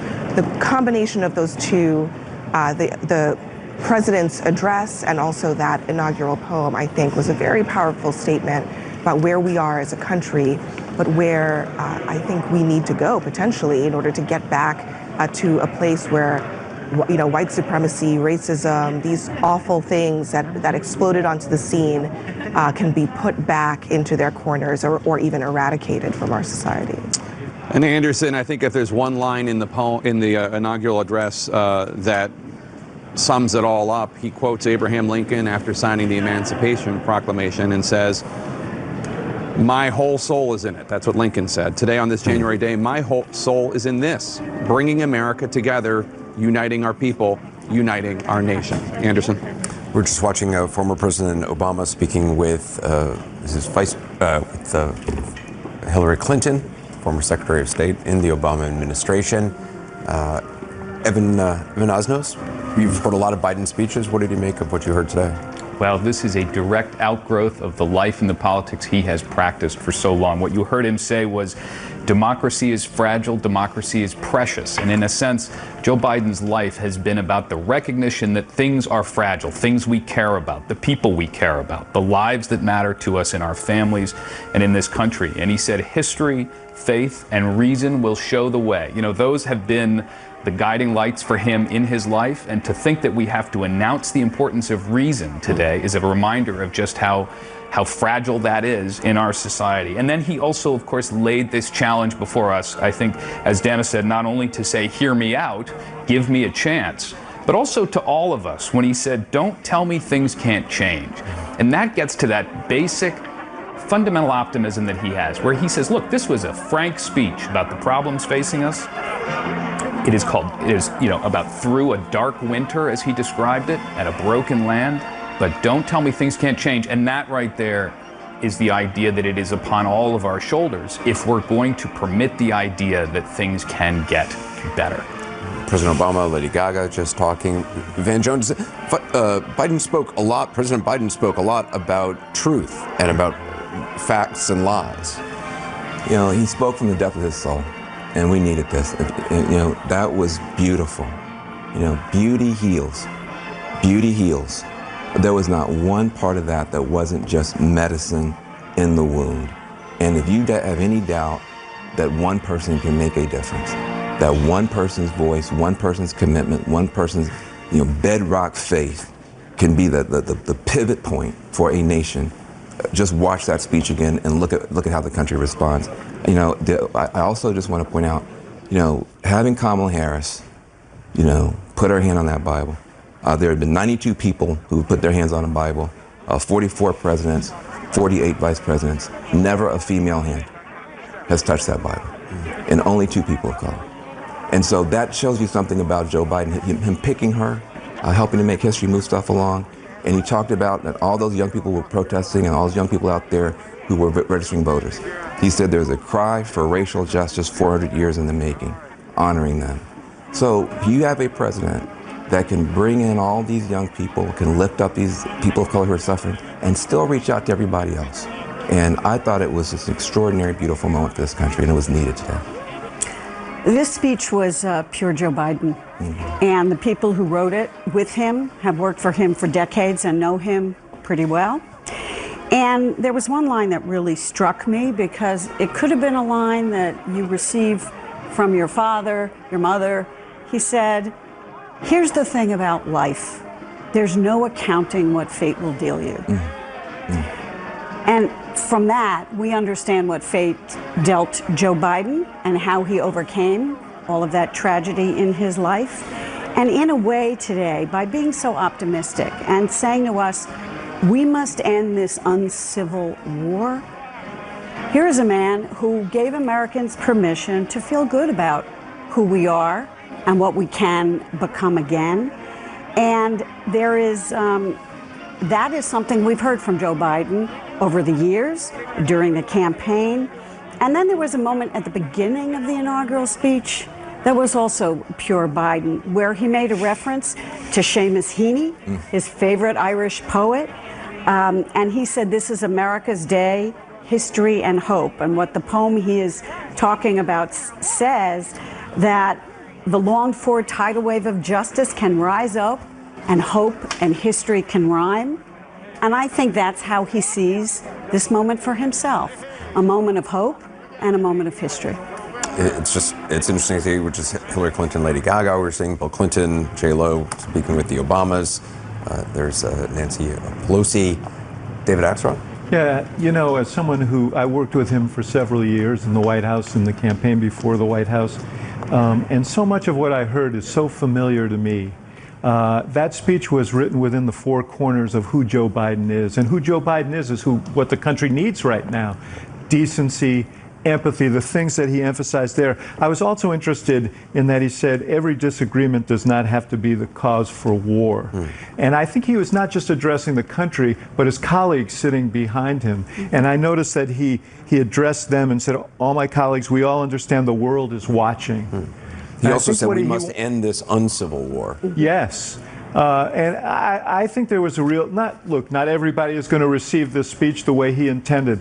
I think there's a real hunger in this country for community. And he is a president and he is a human being who sees in others common humanity. And this speech was about our common humanity as human beings, our common obligations as Americans to each other, to our children. This was just such a breath of fresh air that we desperately needed after this horrific experience we've just been through. Senator Elizabeth Warren and former President Obama. Wolf, Joe Biden, 46th President of the United States. Joe Biden becomes the 46th President of the United States. Donald Trump is now the former President of the United States. He's a private citizen. We're watching what's about to unfold. We're going to see the departure for the Vice President, Mike Pence, and Karen Pence, his wife, and the new Vice President of the United States, Kamala Harris, and her husband, Doug Emhoff. They're going to escort the now former Vice President to his limousine that's waiting below, and he'll be leaving this area. You know, John, what we heard from the Vice President was so powerful in the sense that he kept saying things along the line, stop the shouting, lower the temperature, unity is the path forward. Can he sustain it, Wolf? That's a giant challenge with the country so divided, with the Congress so evenly divided. But what a powerful beginning. I think powerful is a great word that you used there. And these images are powerful. Mike Pence, now the former Vice President, being escorted out by the new and historic Vice President. Let's just watch this play out.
Laughter right there. You heard the laughter between the new history-making Vice President Kamala Harris, the former now Vice President Mike Pence. Laughter on the steps of a building. 1 week ago, Donald Trump was impeached for a second time. 2 weeks ago, it was under attack, and some of the Trump supporters going in were chanting, "Hang Mike Pence." What an important moment. Again, can Joe Biden's message of unity last? What will happen in the days ahead when he's having policy fights and the like? We will get to all of that.